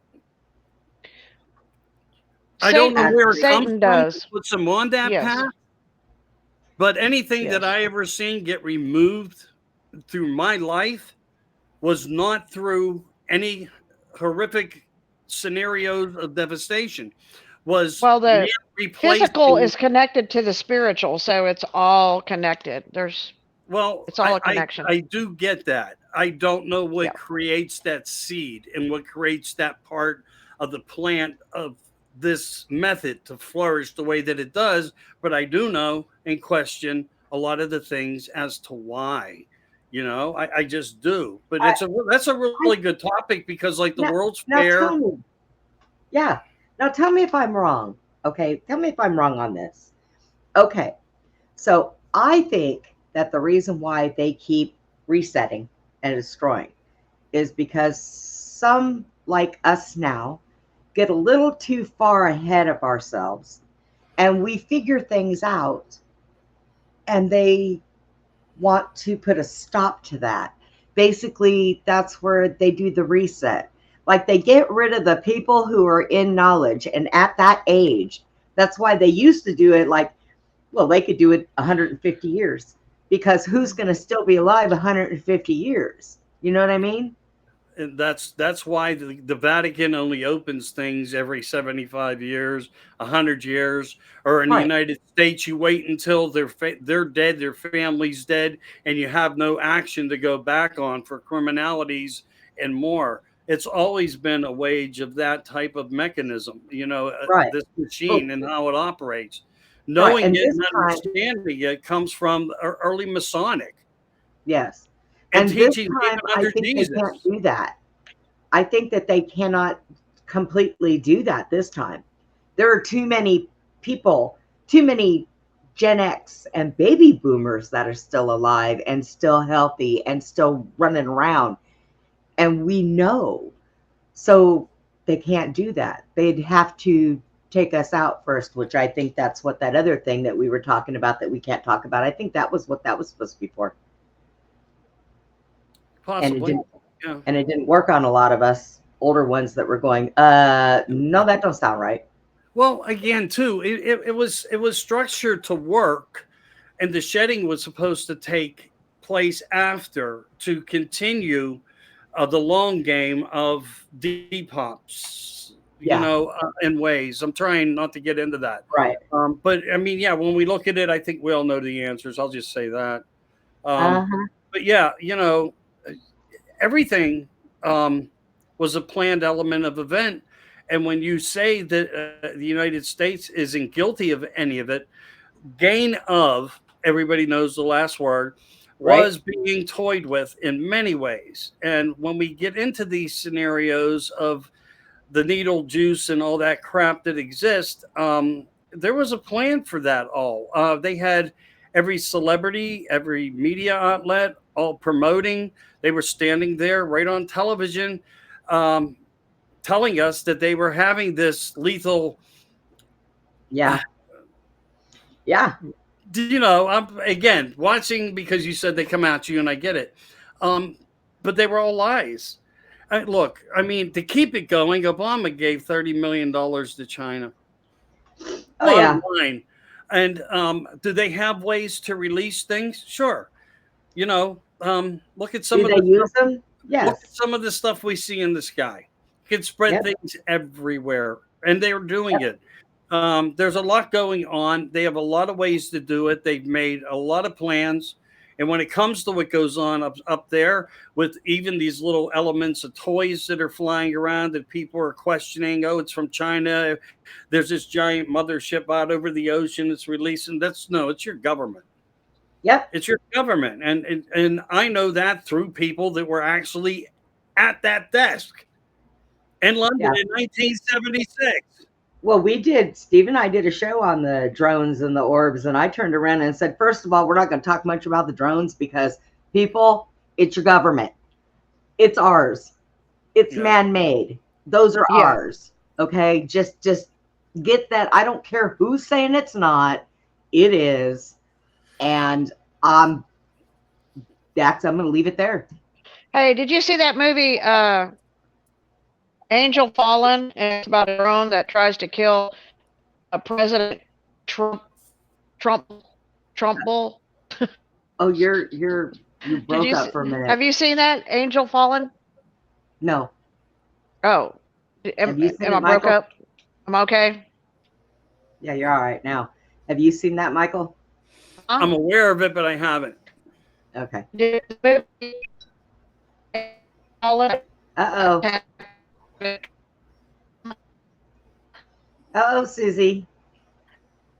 Your internet's saying no, no, no. Yeah, it's being bad right now. Are you having rain or anything right now, Susie?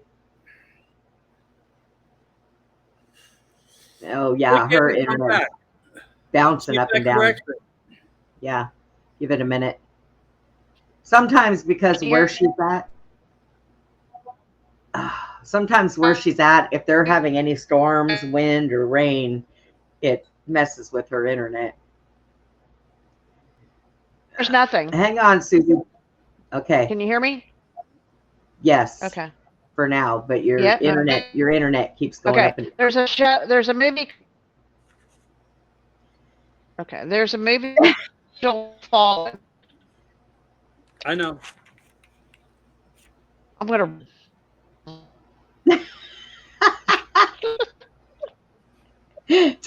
Try going out and coming back in. See if it helps reset you.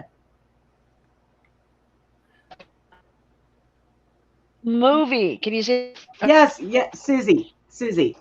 We've heard all that. We did hear that, but your internet is breaking up. Go out and come back in and see if that doesn't fix it.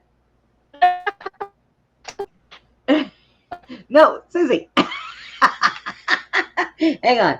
I might have a way to be able to fix this. Hang on. That's funny. Let me, there we go. Anyway, yeah, I did hear of it. No, I didn't watch it. I'll make sure I write the title down when she comes back in. I'll check into it. I like looking at things different, especially in the dense winter times that are upon me here in the Northeast. But yeah, it's just like when child immunizations. Oh, yeah. And when you go back in time, elements of how they deliver things. Were they looking for something? Were they using technologies possibly? And maybe it was the White Hats looking for these underground military installations that were being bad, so to speak. Right. Were they delivering something? Because we know they have payload capacity holding systems within some of them, depending upon their sizes. We also know we have robotics that act like bullets, bees. They basically can fly, find anything of human temperature, hit it in the head. They have the information. It's crazy. They have things that are so far more sophisticated than people realize. Birds Yes. that are basically just robotics, and we couldn't tell them to look at them. But that's because of how long this game's been going on behind the closed doors.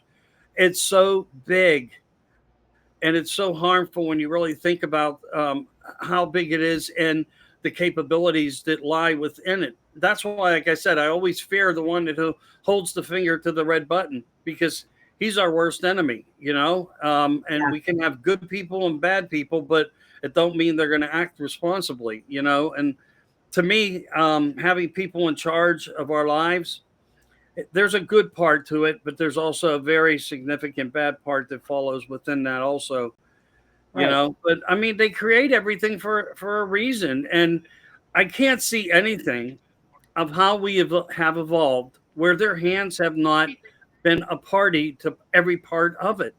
Whether That's it's true. a permit for your house because you need a permission slip, you need a license to get married because, again, you need a license, and if we create enough of everything, we distort everything. And the longer people keep accepting this is just a system, it's okay. If it's not okay, That's right. It's nothing not. about it is okay. That's right. All right, tell me the movie again. Angel Fallen. All right, I'm gonna write that down. What's it on? Like Netflix or? Yeah. Angel Hey, you were Fallen. breaking up so bad, Susie. We were only getting. It was, yeah. I'm not going to say what I would say to her if we weren't online. So the character that plays the body, the Secret Service agent who protects President Trumbull in the movie from getting attacked by the drones. Okay, that's what it's about. The drones attacking the president. Okay. So, is it Ben Affleck in that movie? No, but the main guy, I don't know his name, but his character name is Michael. Now that's important because Michael Aquino. Okay, just because of the military, Colonel Michael. So the guy in the movie played in a movie called The Gods of Egypt. And in The Gods of Egypt, he played Set or Satan.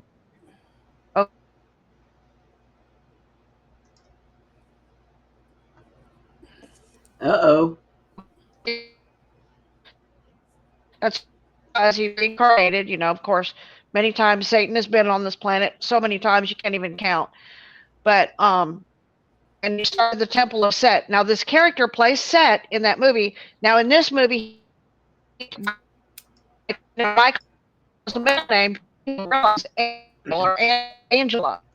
Michael Angelo. Susie, Michael Angel Susie, Aquino. Susie, Yeah. Susie. Aquino does not want you talking about him. I'm going to tell you right now. Never did. Never does. Yeah. I can tell because you have just been blinking out the whole entire time you've been trying to talk about that movie. All right, just for a test purpose, let's talk about something else. Just for a minute, and then we'll go back here just to see if the algorithms are causing this. So right? having these experiences with the creator, who you believe you're in direct contact with and have been through your life periodically.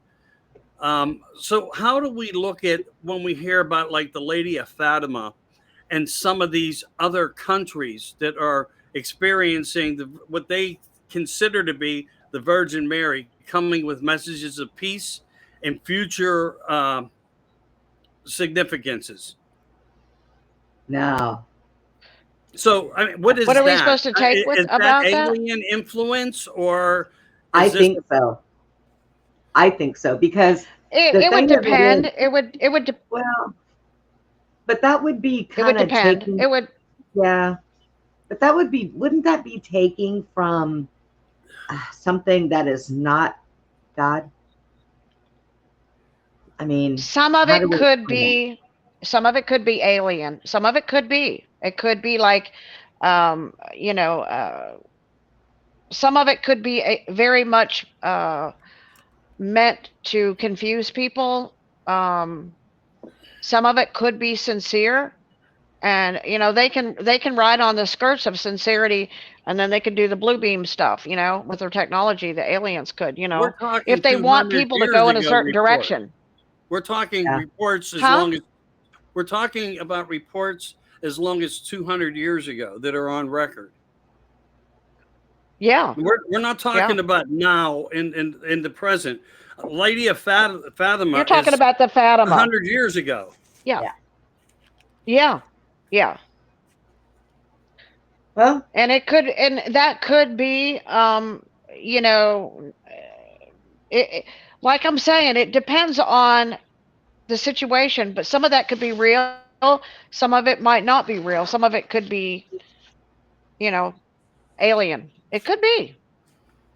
You have to use your discernment, you know, when you check into these things. You can't just, you know, believe everything you hear or see, you know, right? You got to test everything. You got to research everything. You got to like dissect everything that was said, everything that happened, find out if there's an agenda behind it, you know, maybe a Vatican agenda behind it, or, you know, maybe there's some validity to it. Maybe it could be angelic, you know. Yeah, it's kind of hard to question the facts when so much time is come. But what you do have is some books that were written and informations that were collected by other people. And it always comes back to also the healing and the people following, the crying statues, you know, all these different scenarios that occur that become a place of a sanctuary of holiness and protection, you know, kind of like history being protected when we protect the building, because, you know, we have people who come into place to, as historians, to, you know, to stop the element of everything going away, but it also at the same time where we have the system of time and the stories from children and so forth. And the Vatican at times has got involved in some of this, but we also Those have those are gonna. I'm gonna say those are very demonic. Whenever you have statues doing all this stuff, those are demons. Yeah. Yeah. I mean, we have spiritual forces at work, whether they be angelic or they be demonic. So, people worship these statues, and these demons get in there. They want to be worshipped. that's what a church is, a demonic worship. Yeah. I mean, Yeah. you know, drink my blood, eat my body. I mean, come on, you know, when you Right, really eat my go into the flesh, drink fact my that- blood. Yeah, let's go kill something, you know, and make God happy. Let's right? go and burn you- it alive. Yeah. Yeah, well, there was a time that it was would the words be well, I know what the correct wording would be, but to basically put it in layman's terms, where burning a body was, you Well, in know, order to have witchcraft, you have to kill, you have to burn, you have to sacrifice, right. And for the a demon. Vatican one day said, you don't have to do this no more. Because I think that's when they started to open the gates of the truth of what they really stood for. We'll allow this now because, darkness and rituals and negativity uh, interferes with the positive ether that we have, in ways. But yeah, I would agree when we do see things that are, events taking place. But the ones that stand strongest in my mind are the ones where people come back to and actually respond through sicknesses and become well. And we know that there are document cases there that are factually true that have happened, that were documented. The same as we have ones where out of body experiences during surgeries and in emergency rooms who come back, 10, 15, sometimes 20 minutes later and describe everything that went on around them. So there are these things that I had keep. my back healed. Yeah. I fell 50 feet out of a tree and landed on my back and bruised my spine. Doctor said it would never heal. And I was in a meeting with a guy who had no eyes, and you could tape his head. He could read perfectly. God gave him sight, no eyeball, no eyes. Okay. He put his hand on my head and prayed for me, and I felt something warm go down my back. My back was healed instantly. I'd 8 years I'd suffer with a back problem. God healed my back that day. And, so yeah, healing is real. Healing is real. And I've been one time, a boy had surgery in his hand and he didn't use his hand properly. And and this was in this church I'd went to. He went up to this pastor. When I looked over there, I saw an angel standing next to the pastor, very tall, golden, like you see, it was like light, like you could see through him. It was golden glitter, long blonde hair, angel standing there. And I saw the angel touch the boy, and the boy got his hand healed. To this day, his hand is completely healed. And I saw that angel touch that boy. It wasn't the pastor, it was the angel standing next to the pastor, but the pastor was praying for the healing.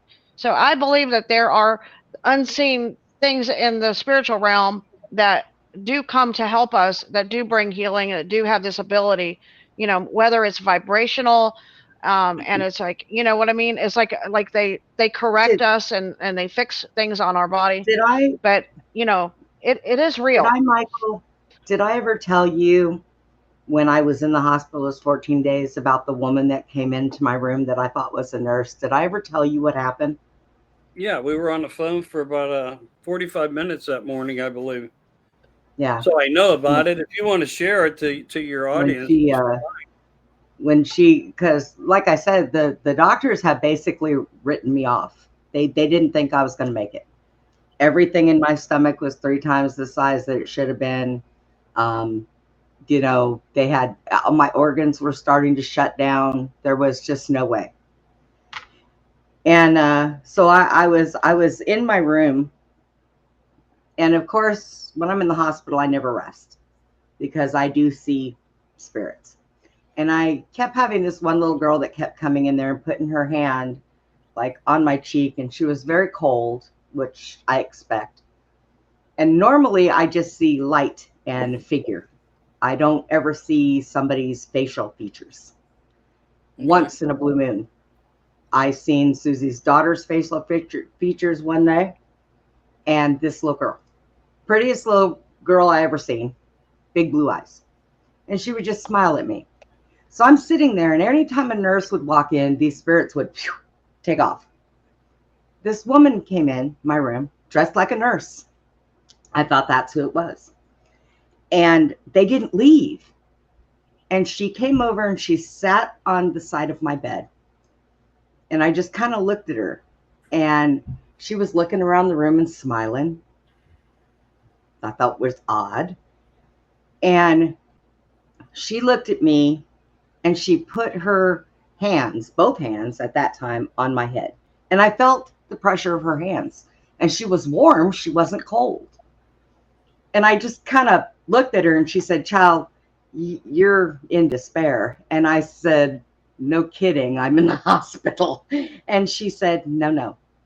She said, "The person that did this to you tried to kill you." And I just sat there. And she said, "But I want you to know that she cannot. You have got the backbone of the gods, and you're very well protected, and you're stronger than you think." She said, "You need to get all of your abilities up because you're going to need them. This person and the people with this person, they were out for you and they're not going to stop." And I said, "Okay." And I didn't even ask her, have the feeling to even ask what her name was. But I did ask where she came from. And she looked at me and she said, "New Orleans." And I said, "Okay." So she took one hand and she put it on my stomach, which was so big, I swear I thought I was having triplets. And she put it on my stomach and she looked at me. She did a little prayer and then she said, "You're going to be okay. I just want you to know that." She said, "Now let me go get your pain meds." And she got up and walked out the door. And just as she walked out the door, my nurse came in. And I looked at her and I said, "Who was that nurse that just walked out that door?" And she looked back behind her and she said, "There was nobody that just walked out this door." I said, "Yes, a woman just walked out that door as you walked in. Who was that?" She said, "Honey, I've been sitting outside your door for 10 or 15 minutes doing my charting on the computer. Nobody has come in this room." So I just sat back and shut up. I was like, okay, you know. So they came in, they took my blood, they went on with themselves. And it was the next morning, the doctor come in there about 7 o'clock and he says, "I do not know what the hell is going on with you, but all of your labs are straightened out down on the board. Everything's good. So you can go home if you want to." And I said, "Yeah, let me out of here, you know." And I came home and I rested. The second or third night that I was home, I had a dream. And this woman came to me in the dream. And she said, "You're going to be okay." And I said, "What is your name?" And she looked at me and smiled and she said, "Anna Mae." Now, when I had told other people about this, Tommy, who used to come on here all the time, he said right off the bat, "Brenda, that was a spirit." And I said, "No, no, no, no. Because spirits I don't see like that and I don't feel them. And when I do feel them, they're not warm." He said, "I'm telling you, that was a spirit." Then when Susie dreamt about her, there was something she told her about her kidneys and told her she needed to start drinking more water and Yeah. she needed to start protecting her kidneys.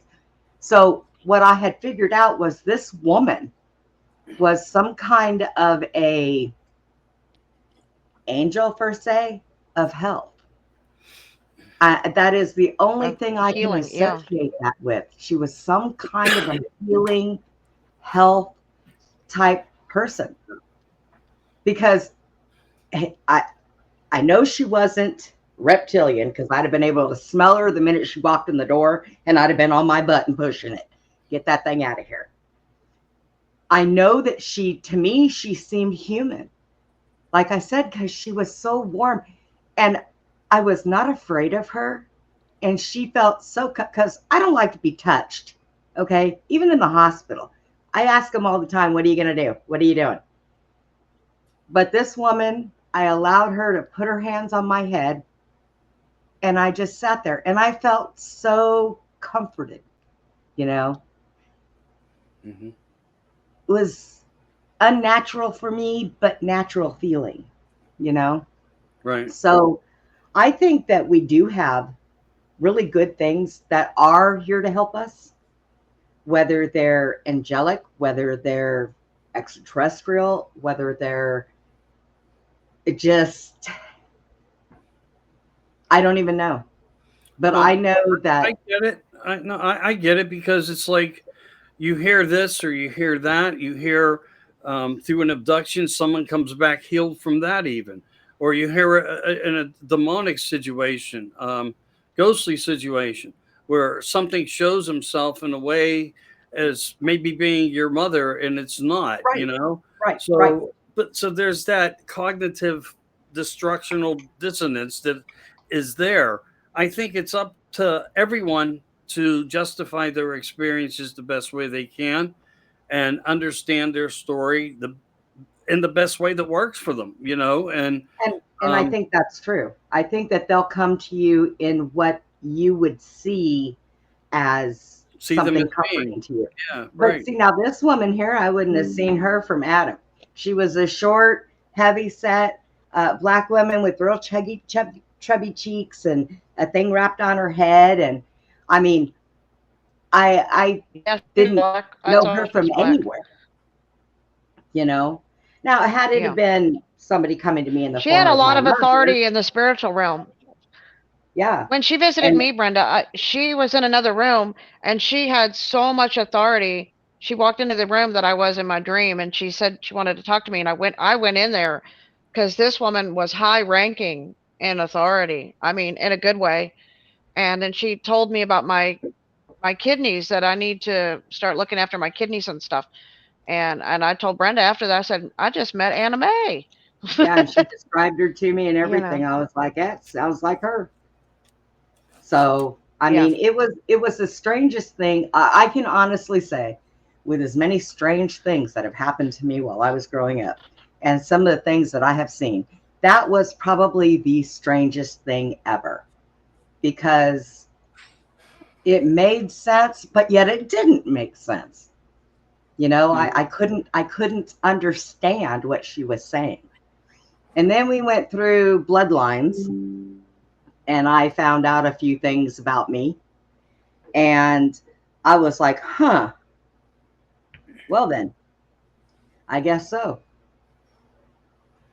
You know, uh, I know who all I am related to, and it goes up almost the same line as Susie's.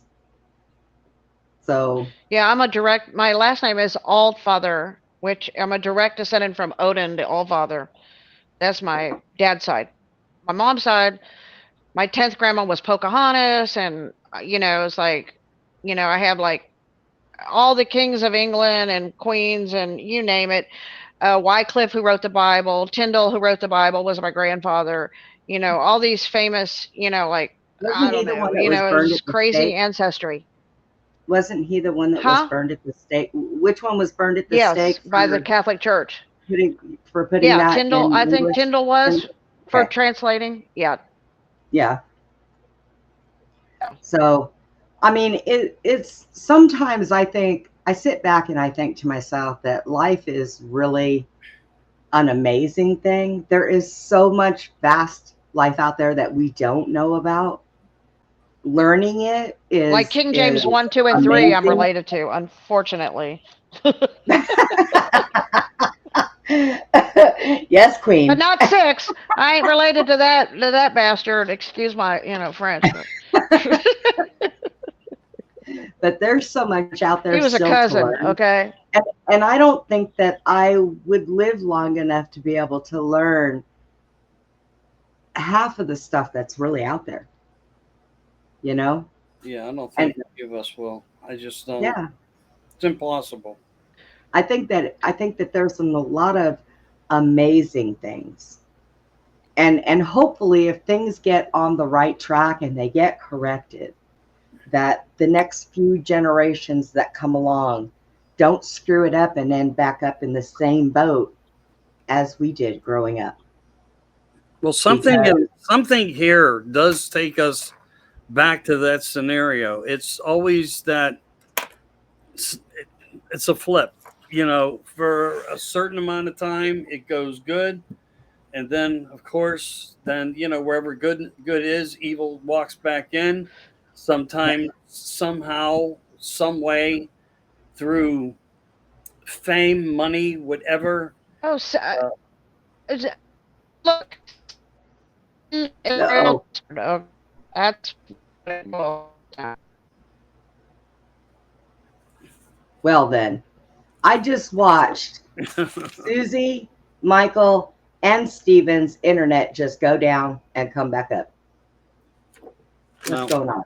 I said Satan is a tricky bastard. That's what I said.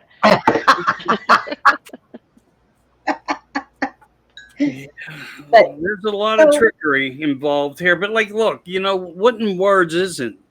The power of words is a very unique system. yes.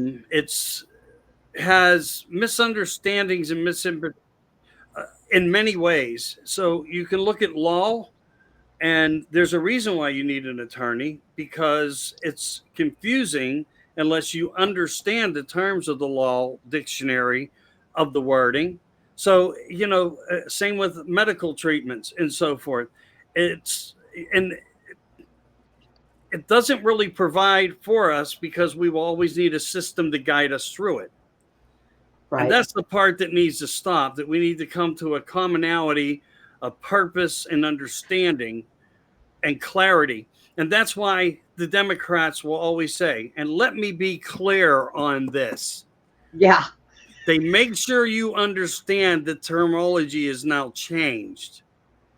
And they utilize these things because it's part of the dark side of the nature. Why does a priest wear black? Why does a judge wear black? Why does an altar boy have to wear black robes? Think about the black robe committees and how they Isn't are it all interesting connected that- as well. Maritime laws, all these different things that do connect. Well, how the currency flows through the banks of the river. Yeah. Get it? This is Yep. all the terminologies of words and symbolology, and it's right in front of us even now, being recalibrated, rebranded, and it's going to be still on our face, including upside down crosses that are written in the letter forms that you don't even know are actually part of that function. Look at the Amazon logo. Yep. What does it look like? Just Yeah. saying. Just saying. I mean, so The Google logo, the monster logo. Yeah, but these things are everywhere. It's how they operate, and until we erase it all the best way we can. Sigils, demonic sigils. Yeah. Yeah. Well, I mean, in some ways, I don't know if it's all for the purpose of demonic, but it's the purpose of us remaining where we have to question everything. Because we sometimes get to so many dead ends when we're researching. It was meant for that to happen to us, for us to be lost into something for longer than we should be or should have ever happened to be lost within it, because that is part of the game plan of what they do, to keep us lost, to keep people unaware. Products and food, bioengineering, everything. What is bioengineering? Ignorant. Nobody wants to actually explain the terminology of that fact. What does it mean? What is its definition? What is this? What is it? And one of the things that disappoints me right now too is like lots jumped out in the last week about Red 3, but nobody says anything about Red 40. There's a lot of Reds. They all need to be terminated, but yet our new administrations will either give them a couple of years for it to fade out. No, if it's bad for us, it should be removed tomorrow. It should be an executive order that happens on 1/21. It shouldn't have to wait. And guess who it benefits by doing that? The pharmaceutical companies, because of their coating red capsules. There you go. Yeah, and guess who owns the pharmaceutical companies? That's a whole nother show. That'll take us a while. That will definitely take us a while. They're branded by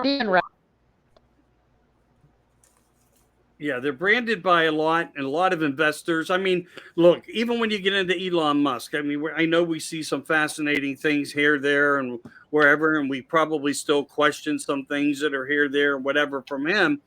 But even his pension fund is handled through Vanguard BlackRock. Right. So Tesla's $585 million is in the hands of the evil ones. It's how the system needs to work to be productive. And it's going to be really interesting to see how the future pans into that, until other credible people step up and can start offering more, currency. Like I said, all these different things, everything's going to matter on how things are going to work. I don't think I can really analyze any of them, but I don't really look at any of us as being a conspiracy theorist. I think what we really are, when it comes down to it, is we are analyzing. So we're analysts, maybe not by a definition of a document from a college, but we are. And that's what we're doing. We're doing the best we can. We're going to make wrongs right, and we're going to make rights wrong, just because of how difficult it is to get through all these patterns of the ugly to find the truth. But I think we're curious. I'm sorry? We're curious. We're curious. And we're always asking questions. And that's what it takes. Yes. If we just sit back and we say absolutely nothing, we keep our mouth shut. I remember growing up and I would hear even my grandparents say, look what that stupid government's doing. But they did nothing. They just let it go.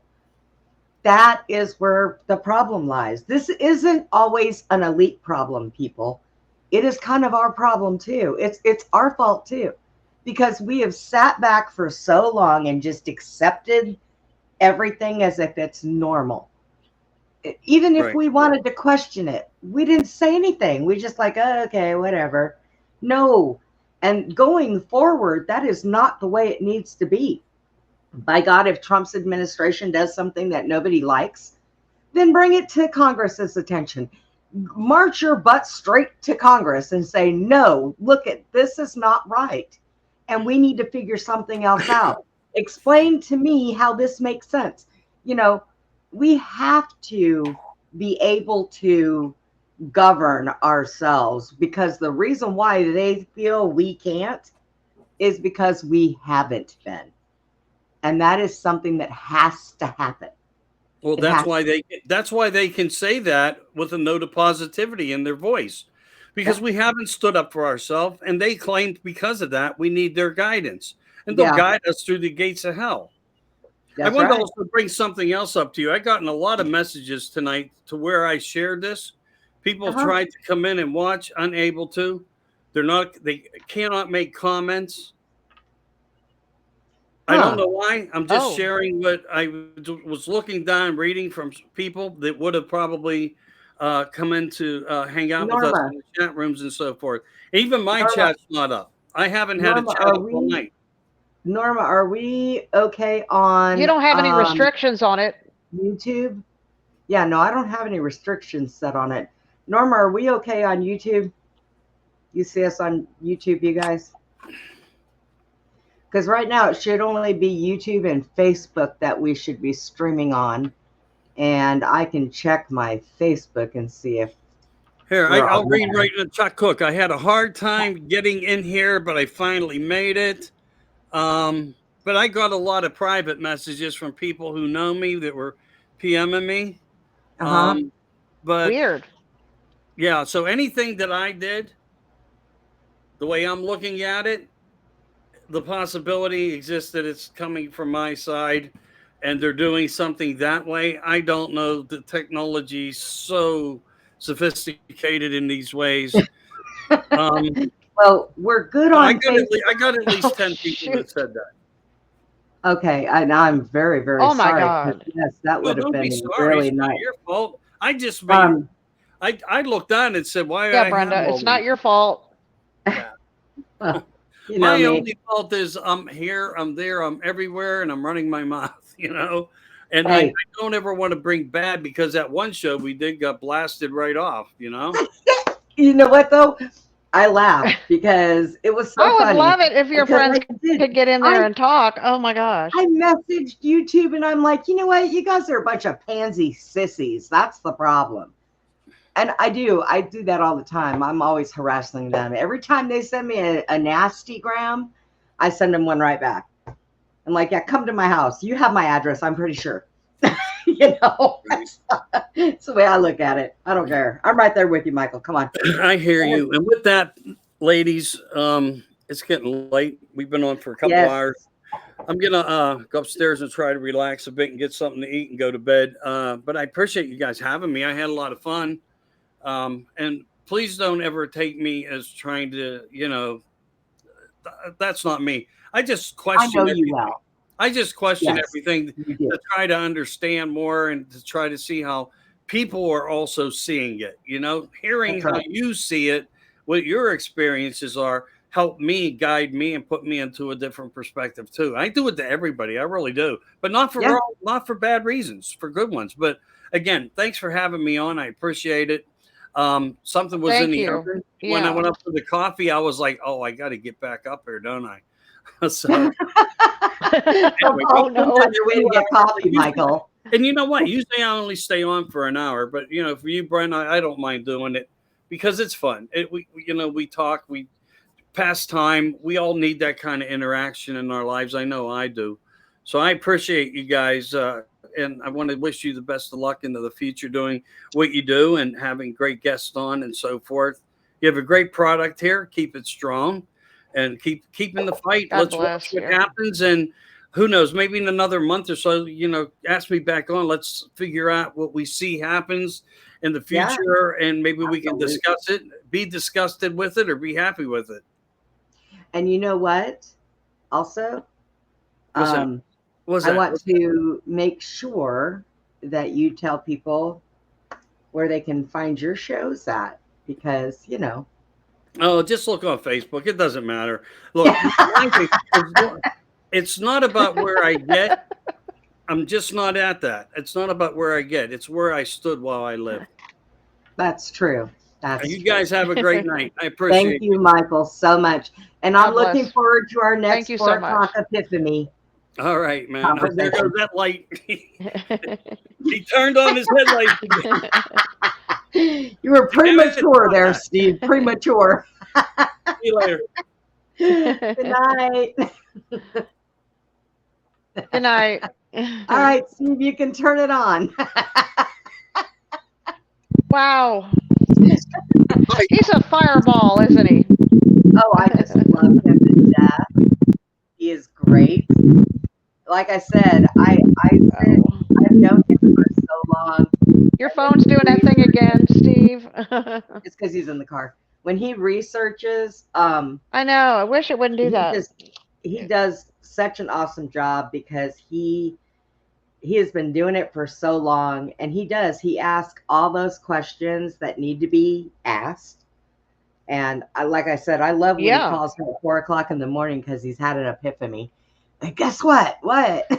Boy, he brought my little, like getting mad about people just trying to write off the Mandela effect, and oh my gosh, I just got me No, going, didn't he? it's and he doesn't do it to be mad. He does it to ask questions because he wants to understand things, and seeing a lot of times with a lot of people seeing is believing. I'm But saying he's good at asking questions. well, he's done so much research that, like he says, put it on record, put it in writing, put it on, because he's been zapped a lot of times when he first started out with, well, how do you know this for sure? How do you, he's been zapped with that. And so I completely understand, people will sit here and tell me all the time. You don't know how many people tell me when we start talking about reptilians and we start talking about different things like that. And they ask me, well, how do you know? Because I have seen them. I smell them. Exactly. What, do you want me to take frickin' pictures? I don't think I was allowed And that's to take why I pictures say to where I you, was. blessed are they who believe and haven't seen, because I haven't seen a reptilian like you've seen them, but I know they're real. I know because I've seen other demons, I've seen angels, and I know the facts, I know the truth, and I know that, the God of this world is a reptile. Okay. So And Michael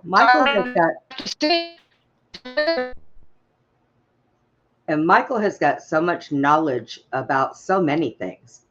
Like I said, you can ask him about Bigfoot. You can ask him about any of the cryptids. You can ask him about a lot of things. He's got knowledge, background, investigation, all of that. And so when it comes to the Mandela effect, you know, supernatural things, now that, because it's stuff you cannot put down in writing, you cannot take pictures, you cannot describe certain things. He asks questions, as he should, because it's just like all of us. The problem that we have down the line and what has gone on and what is still going on right now on this planet is not enough people have asked enough questions to try to find answers. So it is something that we are all going to have to focus on. It's something that we're going to have to try to get our mindset in, because if we don't, it's going to be the same pattern of the same thing over and over again, just running us over and nobody caring. And we can't have that, because that is what makes it go wrong, you know? So we have had 2 good shows this weekend, y'all. Well, I have fun in all of our shows. We're a bunch of clowns. We can be. Let's see. Norma says, oh. Said, yeah, other. Norma said she's had other Interesting. podcasters. Yeah. Well, you know, some do, some under, but a lot of times it's people that, okay, people argue about flat earth, but yet they're the same people that want to go back and say they follow the Bible. Now, if you follow the Bible, you'll know that in the Bible, what does God say, Susie? Yeah, it says the earth is unmovable. The earth does not move. It says that. Yeah, it says it's flat. There's a firmament that separates the waters above A from the dome waters firmament. below. The dome firmament. So And it how can you argue? it says it's on one pillars and and it not does the not other? move. Yeah. Yeah. So how can you argue Yeah. one and not the other? So, but they don't see that. They don't think to themselves, oh, well, I don't remember it saying that. We'll go look because it says it. What is that Mandela effect? You know, I mean, there are so many questions that people can ask, but yet a lot of people can ask questions. They expect everybody to give them answers, but they don't want to go look themselves. But they'll be the first ones to get in your face and call you a liar. The absolute first ones to get in your face and call you a liar. So it's my thing is from now on, what I've adopted saying is I'll say what I want to say. And if they say, well, that's not true. Okay. If you don't want to go look for it yourself and see if you can find it, well, then I don't know what to tell you. But all right, whatever. Because when it comes down to it, and when things come around and people start finding out the truth, then they're going to sit there and say, hey, you were right. Was I? Really? Really? Was I? And I don't want any Yeah. apologies, and I'm not going to be the one to say, I told you so. All I can say is, well, But good. I told you so. I'm glad you opened your eyes. But I told you so. Yeah, I did like, tell you, you know. like you used your nose to spite your face now. That's all I can say. I don't think, like me, I don't think I should have to defend myself for anything that I say. If you weren't there and you didn't live it, you might want to let it go. If you don't believe, Yeah. do some research, you know. I had to. And I'm so computer stupid, it ain't even funny. But I also grew up in my life knowing things were not right. From the time I was 5. When you see the things that I've seen, and you always think to yourself, even growing up, nah, people say there's aliens. There's no such thing as aliens. And I would think to myself, well, what was that I seen? And not only seen, but thought that they smelled really bad and they needed a bath. You know, what was that? Because I don't know of any person that walked around that looked like that. Now, it wasn't until I got older that I Yeah, and realized then that I had a, I, make you see. and look Brenda, that- I had that when I went to Mount Vanell in Austin. I had that star that shot across the sky, and it came down, turned into a flying saucer over my head, and it was pretty close. Lights all around it, And once you see it, you can't unsee it, and once you know it, you can't unknow it. Like Right. it's so, when you have your own personal experiences of these things, then it is what it is, right? And it Yeah. doesn't matter what anybody else, has or not seen, but it becomes a real event in your life. And like I've seen I mean, these demons it's and like I've seen these when angels. Michael says, we get those people that die in the hospital and they're gone for 20 minutes and they come back and say they can describe everything that happened. I know that way too well. I died 9 times in 24 Yeah. hours. And I seen things that, In that world. Yeah. yeah. And I didn't do like these people you see on TV. Oh, I seen this big bright light. No. Nope. I didn't see bright light. I did not see any bright light. I seen people. I seen stars. I seen clouds. I walked on air, for God's sakes. I didn't see no bright light. That's kind of cool. Come here. I had people telling me, no, it is not your time. Go back. I even said, I don't want to. I kind of like it here. I don't want to. I don't want to. I kind of like it here. Nope. Go back. You're not done. Okay. We got stuff for you to do, Brenda. Apparently so. It's not been easy. Let a one-legged woman in a wheelchair try to tell somebody about certain facts in life, and they look at you like you're insane. Well, then. That's what I said. To me, You've been through more pain than most people, Brenda. But I only go through it because I believe that God does only give you things that you can handle. And I think from the get-go, he knew, boy, this is going to be some tough little stubborn-headed little girl right here, because I grew up like that. I fell out of trees. I fell off of bicycles, skateboards, roller skates. I broke more bones in my body than most people do in 100 years. Okay. But I think you and I would have had a blast as kids hanging out together. Yeah. Probably.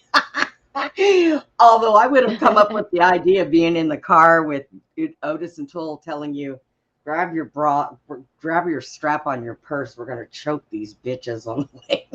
Because that'd have been me. We're sitting behind them. Let's choke them. You're not taking me home. Funny. You're not better be able to cut through this strap I've got on my purse, because I'm fixing to gag you and choke you out. And then I'm going to throw you out the car and steal your car. How's that sound? But I was kind of rough when I was little. I was kind of a mean little kid,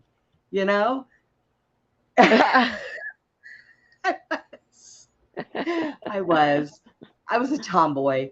I admit it. I was not a girly girl. Yeah, we could have rode horses and, we could have had some fun growing up. Yeah.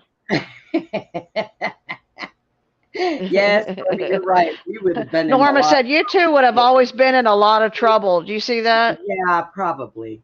We probably would have. It would have been okay though. We would have gotten through it. We would have been laughing the whole time, right? We'd have been laughing the whole time. Oh man, I just scraped my knee. I could see my bone. That's funny. Yep, that would have been me. I've done that several. You should have seen. I had 8 surgeries done on my leg before they finally took it. And one of them, I had gotten a real bad infection there, so they had to cut it open, probably about yay wide. And they had to dig the infection out of it. So they packed it. Doctor comes in there one night, and I said, what are you doing? He said, we got to change the packing. I said, oh, okay. he pulled it out, and I'm looking in my leg, and I'm like, whoa, is that my bone? I'm like, that is cool. He goes, what are you doing? I said, I'm getting my phone. I got to take a picture of this. He goes, what is wrong with you? Oh my I God, said, Brenda. that's just neat. I thought it was awesome, you know. I You're worked in a hospital tripping. for 10 You are years. Things tripping. don't really gross me out.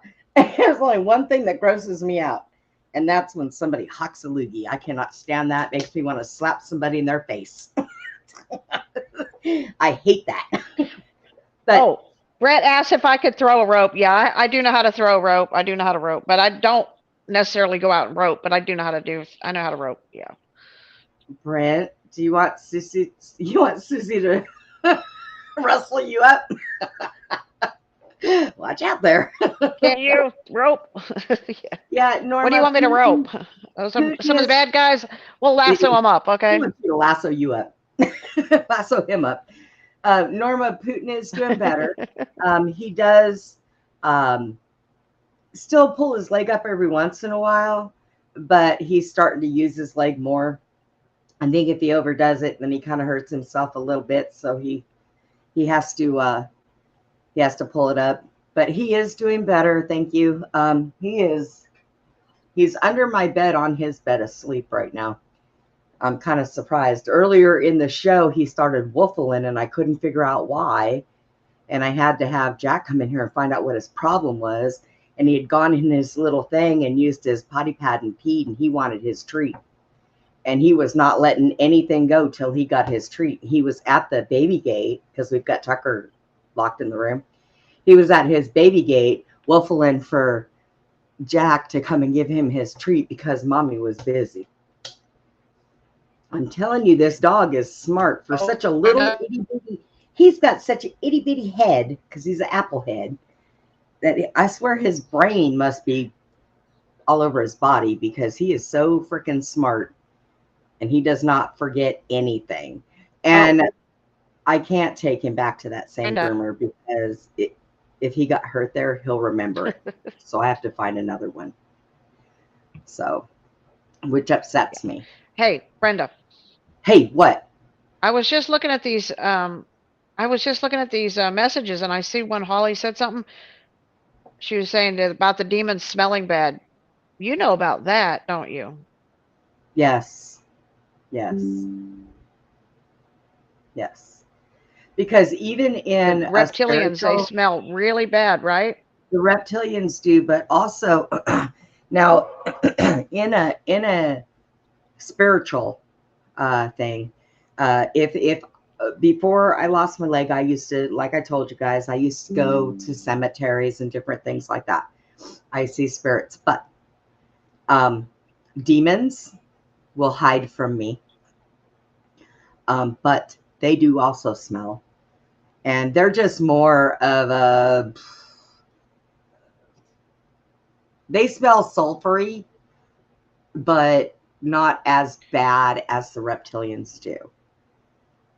They smell, but not as bad. Reptilians smell like something died, right? They smell like a mixture between sulfur, rotten eggs that have been out for like ever, and crap, garbage, old, steamy, in the rotten sun, eggs are the worst.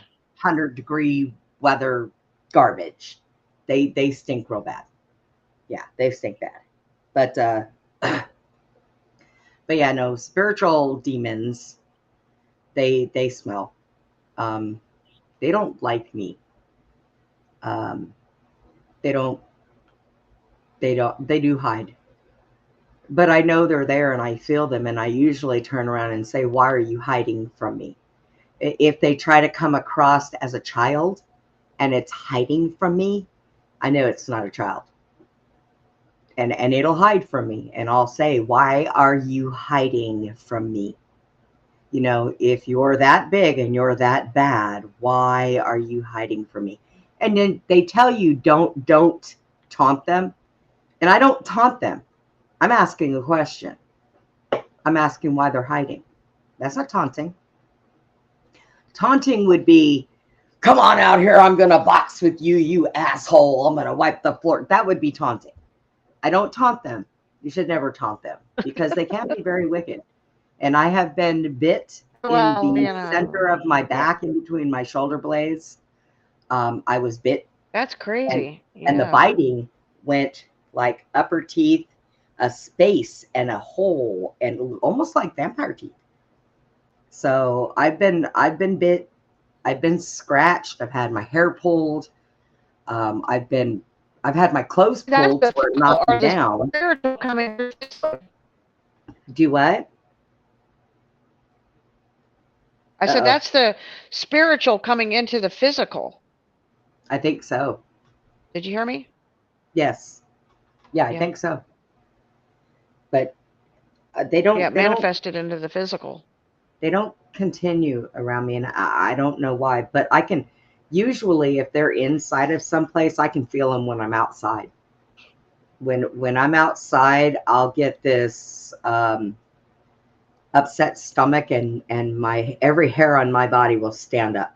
Um, Chill, goosebumps, and I could be outside, not even go in. And if it is too severely bad, my head will start hurting real bad, and I'll be like, nope, ain't going in there. I know my limits, and yeah, so there's no way. Oh. Yeah, if they're real bad, I ain't going. Yep, I even know. I know when I could set myself up for being hurt. The night that I got bit, it didn't happen right away. We were all sitting at a cemetery. We went to go see somebody's relative. And we were sitting there, and it was almost dark when we got there. And we stayed there, and we were talking. We were all sitting there talking, and somebody said, wouldn't it be neat if there was other spirits here? And of course, stupid me, I said, well, there is. And they're like, there is. And then somebody started saying, come out and play with us. And I said, don't do that. Don't do that. And yeah, they did it. And it was not pretty. There was things started blowing around, leaves started blowing. Everybody was getting cold. And I said, well, now you did it. And everybody tried to get up and run and leave. And I said, stop. I stopped everybody while they were still in the grass. And I said, don't move. And they're like, why? I said, hang on. And just as I went to turn and say, you have to stay here. You're not allowed to attach yourselves to us. You cannot come with any of us. You have to stay here. And just as I went to turn around to say that is when I got bit. And I stopped. Oh my gosh. Of course, it hurt. And I stopped. And then I turned around anyways, and I went ahead and said it. And somebody turned around and said, oh my God, you have blood on your shirt. So I said it. We backed off the grass. We got in the car. And it wasn't until I got home that they could have the light to lift up my shirt and look. And yeah, I was bit pretty good. And we cleaned it up. And I told them, they're like, I got the peroxide. I said, no, get the alcohol. Get the alcohol. But that's going to hurt. I don't care. Get the alcohol. So yeah, I had that. And then it started to heal. It bruised real bad. I mean, it was nasty. It was almost as if I didn't know any better, I would have said I would have been bit by a hellhound, because it more looked like dog bite than anything. But nobody's seen anything behind me. So Could have been a dog from hell. Yeah. It could have been. I didn't hear no growling, but it could have been. Ain't no telling. You did get the bite. Yeah. Shoot. Yeah. God. And so I never did that again. I mean, I went to cemeteries again after that, but no, I was so young. This is going to sound funny, Ivy, but when that happened, all we had was cameras that had the disposable cameras. We didn't even have cell phones. Or the Polaroids, right? We had disposable cameras, and we had to pay for those. And we were young. We didn't have no money. But yeah, they didn't have cell phones like that. I know. And my mom was like, my mom, every time my mom did something, one day she told me, why are you not wearing a bra? And I said, well, I just don't want to wear one. Your boobs are going to fall down, but I didn't want to tell her I can't put a bra on because, it hurt. I didn't want my mom to see it. She would have been like, where were you? What were you doing? Well, the other night I snuck out my window. I didn't want to tell her that because she'd have been mad. Oh my God, running around the cemetery, Mom. Yeah. But you were in there doing your homework. Fighting off And you went to bed. No, right? I said I was a ruffian kid. It was like the night I went to see Rocky Horror Picture Show. Snuck out my window. Snuck out my window. Yeah, I was the type of kid when I was younger. And you wonder why your kids do stuff, and then you're like the tree. We say the apple doesn't fall far from the tree with your kids, right? Well, my daughter wasn't as adventurous as I was. I said when I was younger, I would run away from home, and my uncle would send the National Guard to find me. Yeah. Yep. And he would drag me home. I'd be so mad. Well, that wasn't fair. No, it wasn't fair. And then I used to sit there and open the door and say, how did you find me? What if I got a GPS up my ass? And they would just look at me and say, just get in the car. Like, oh, shoot. What? Yeah.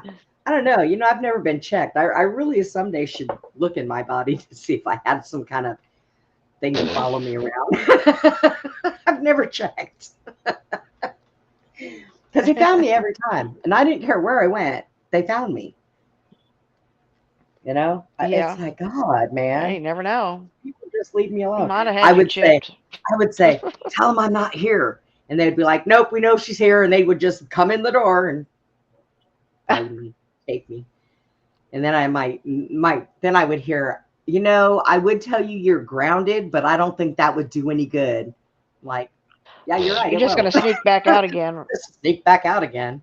Have my fun. Then I'll wait for my ride home. That's what it got to be. Somebody would say, I used to sneak out, Brenda.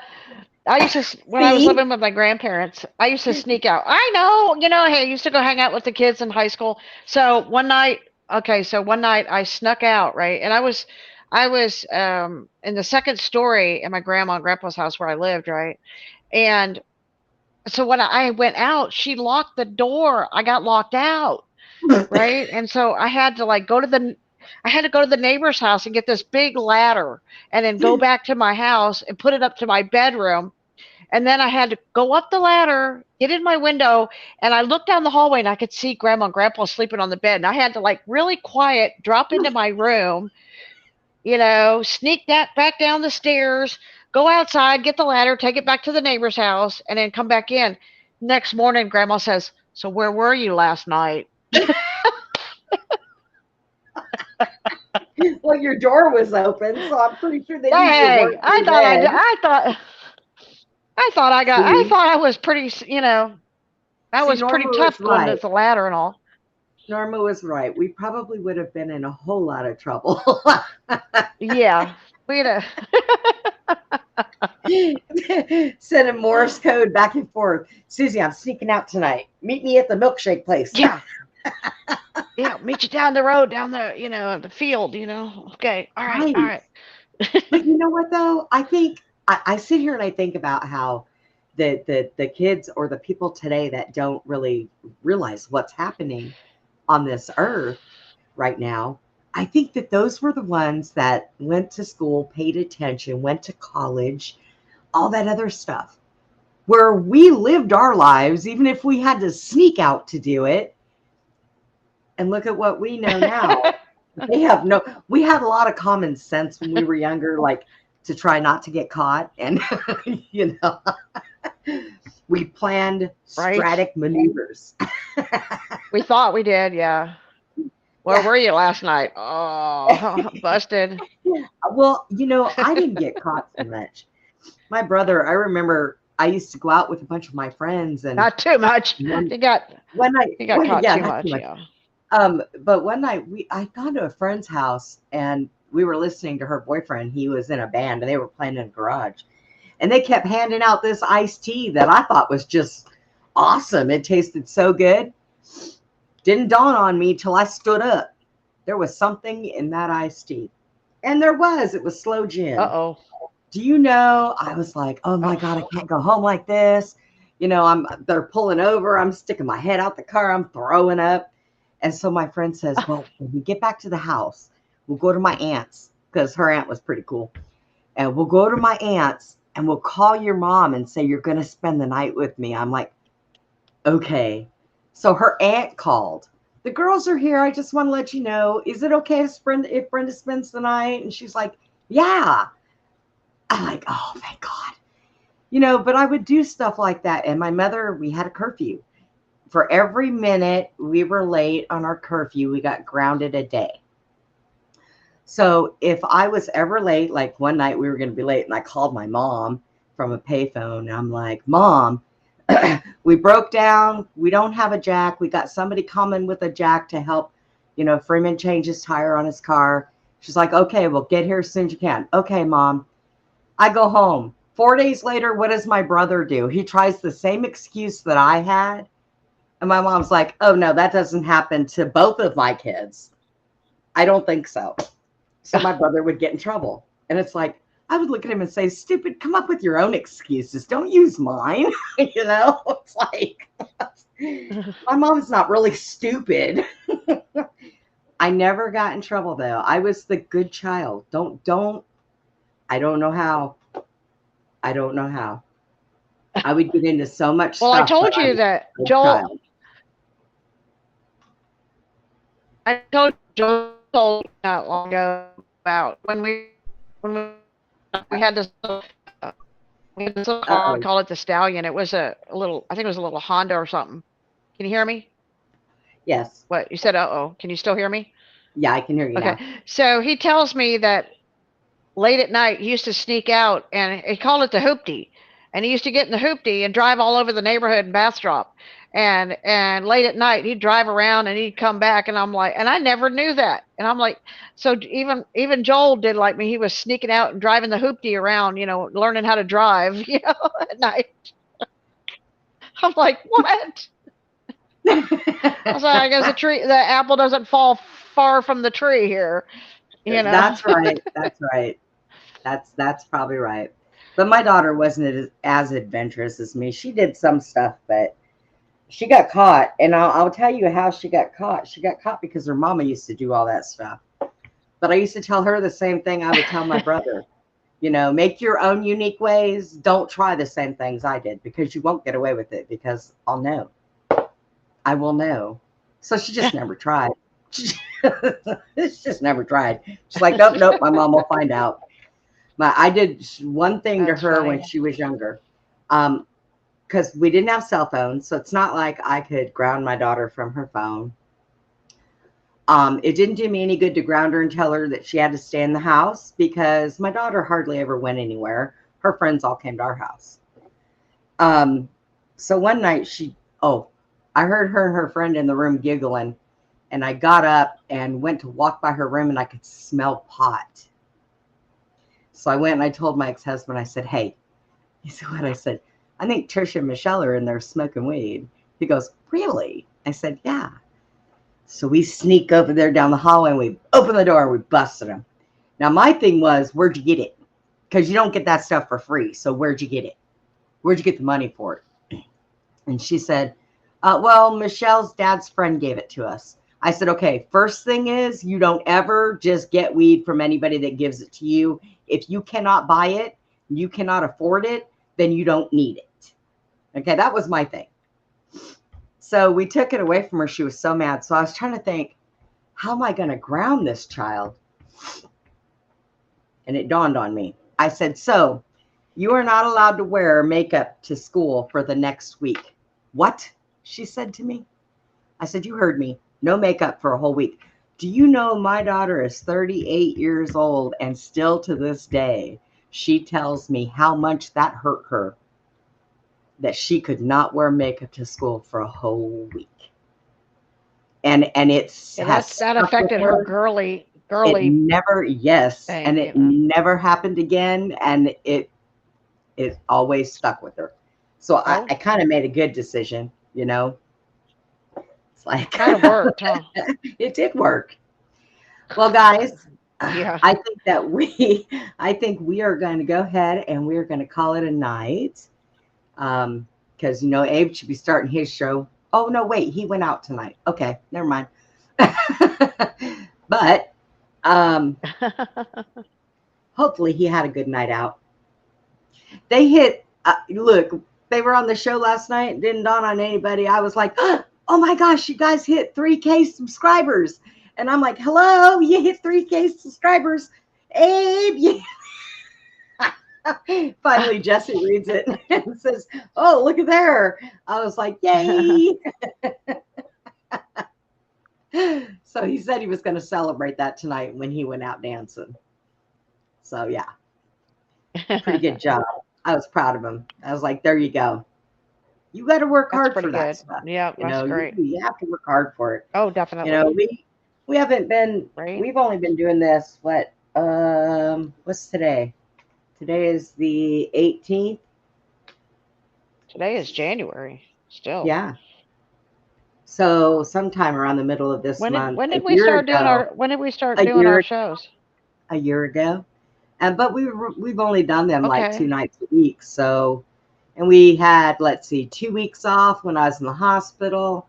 And then during Thanksgiving all the way through to New Year's, we were only doing one show here and one show there because everybody was gone for the holidays. So we don't do too bad, and we like our little show, and we like our people that Yep. watch our show. So Yeah. we've kind of gotten a little bit away from the Super Soldier program because, guys, that was so hard on me and Susie. I mean, Yeah, that's an emotional strain a lot of times. yeah, 'Cause it was. it is kind of sad, very- the stories. Some of the stories are pretty. I mean, Yeah. you can only just hope everybody gets healed. Right. Like we'll have, Penny Bradley come on, maybe even Tony Rodriguez. I want to stick to the older ones because these younger ones, I just can't keep up with what they're doing. That's what emotionally drained me was Rocco and other ones. So they drained me so much. I just couldn't anymore. But we'll Yeah. we like a lot of the people that we have on now, and we will continue to have them come in. And I love Michael. Michael and I get along very well. I've known him for a great long time. So everything's going to work out okay. Our show is going to continue on no matter what we're doing. Because Susie and I figure if we have 50 people watching and only one person gets what we're talking about, then we did our jobs, and that's the way it is. Boom. So, we learn a lot. We learn a lot of stuff from our guests and stuff, so we enjoy that. we do. We learn from them. They learn from us. And, we kind of pass things back and forth. We plug each other's shows on each other's stuff because, well, that's what it's about. That is unity. We come together with what we've got for truth and what we know, and we spread it to other people so that they know, and hopes that they can spread it around, and we help each other out, and it's unity. And we like the people we have now because we all get along. We don't have any fighting and arguing, and we don't have any of that stuff going on. So Abe's got a little bit Just of a having problem. a good time. Yeah. Yeah, they've got a little bit of a problem with the trolls over there. And I was thinking the other day, I put a message out. I think I need somebody from the Little family to contact me because I think I'm going to give them something to do. The little family. The little family. Yeah, That's cute. because it's right up their alley. So Thanks, Ivy. She said, keep up the great work. yes, Ivy. I hope you're not working too hard tonight, girl. And last night I made Smurfy a mod so that he can cover for you when you weren't there. So he was okay. He said he got wings. I thought he got a wrench, but apparently he got wings. I don't know how that happened. So, I haven't looked, so I don't know. But all right, guys, we're going to get out of here. I want everybody to enjoy the rest of their weekend. Be careful next week.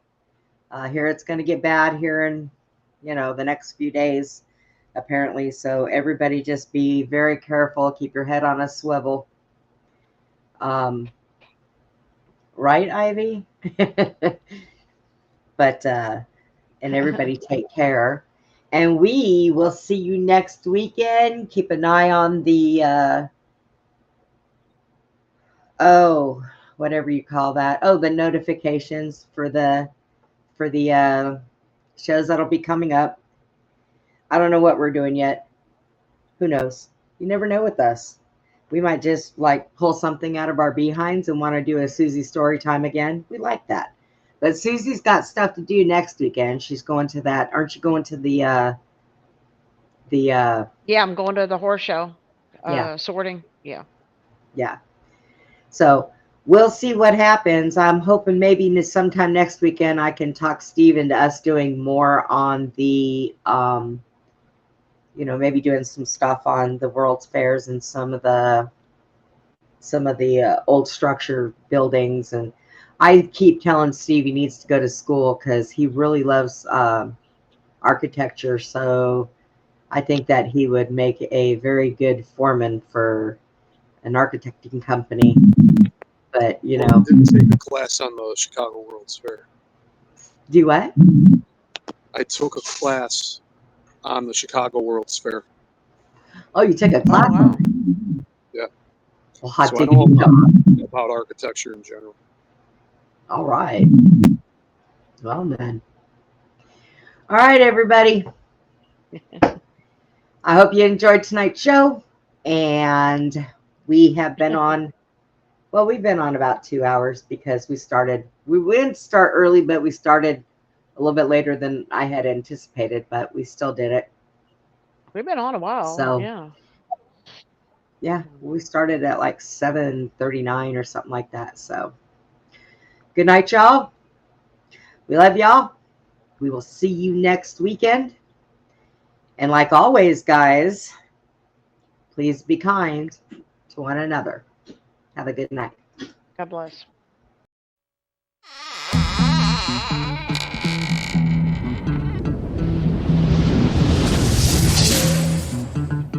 Goodbye for now, from Beyond the Box. Please join us again for Beyond the Box, Friday and Saturday evenings, from 9 p.m. to 11 p.m. Central, 10 p.m. to midnight Eastern. Join us for more intel bombs from our extraordinary guests. Good night, Putin. Good night, Tucker.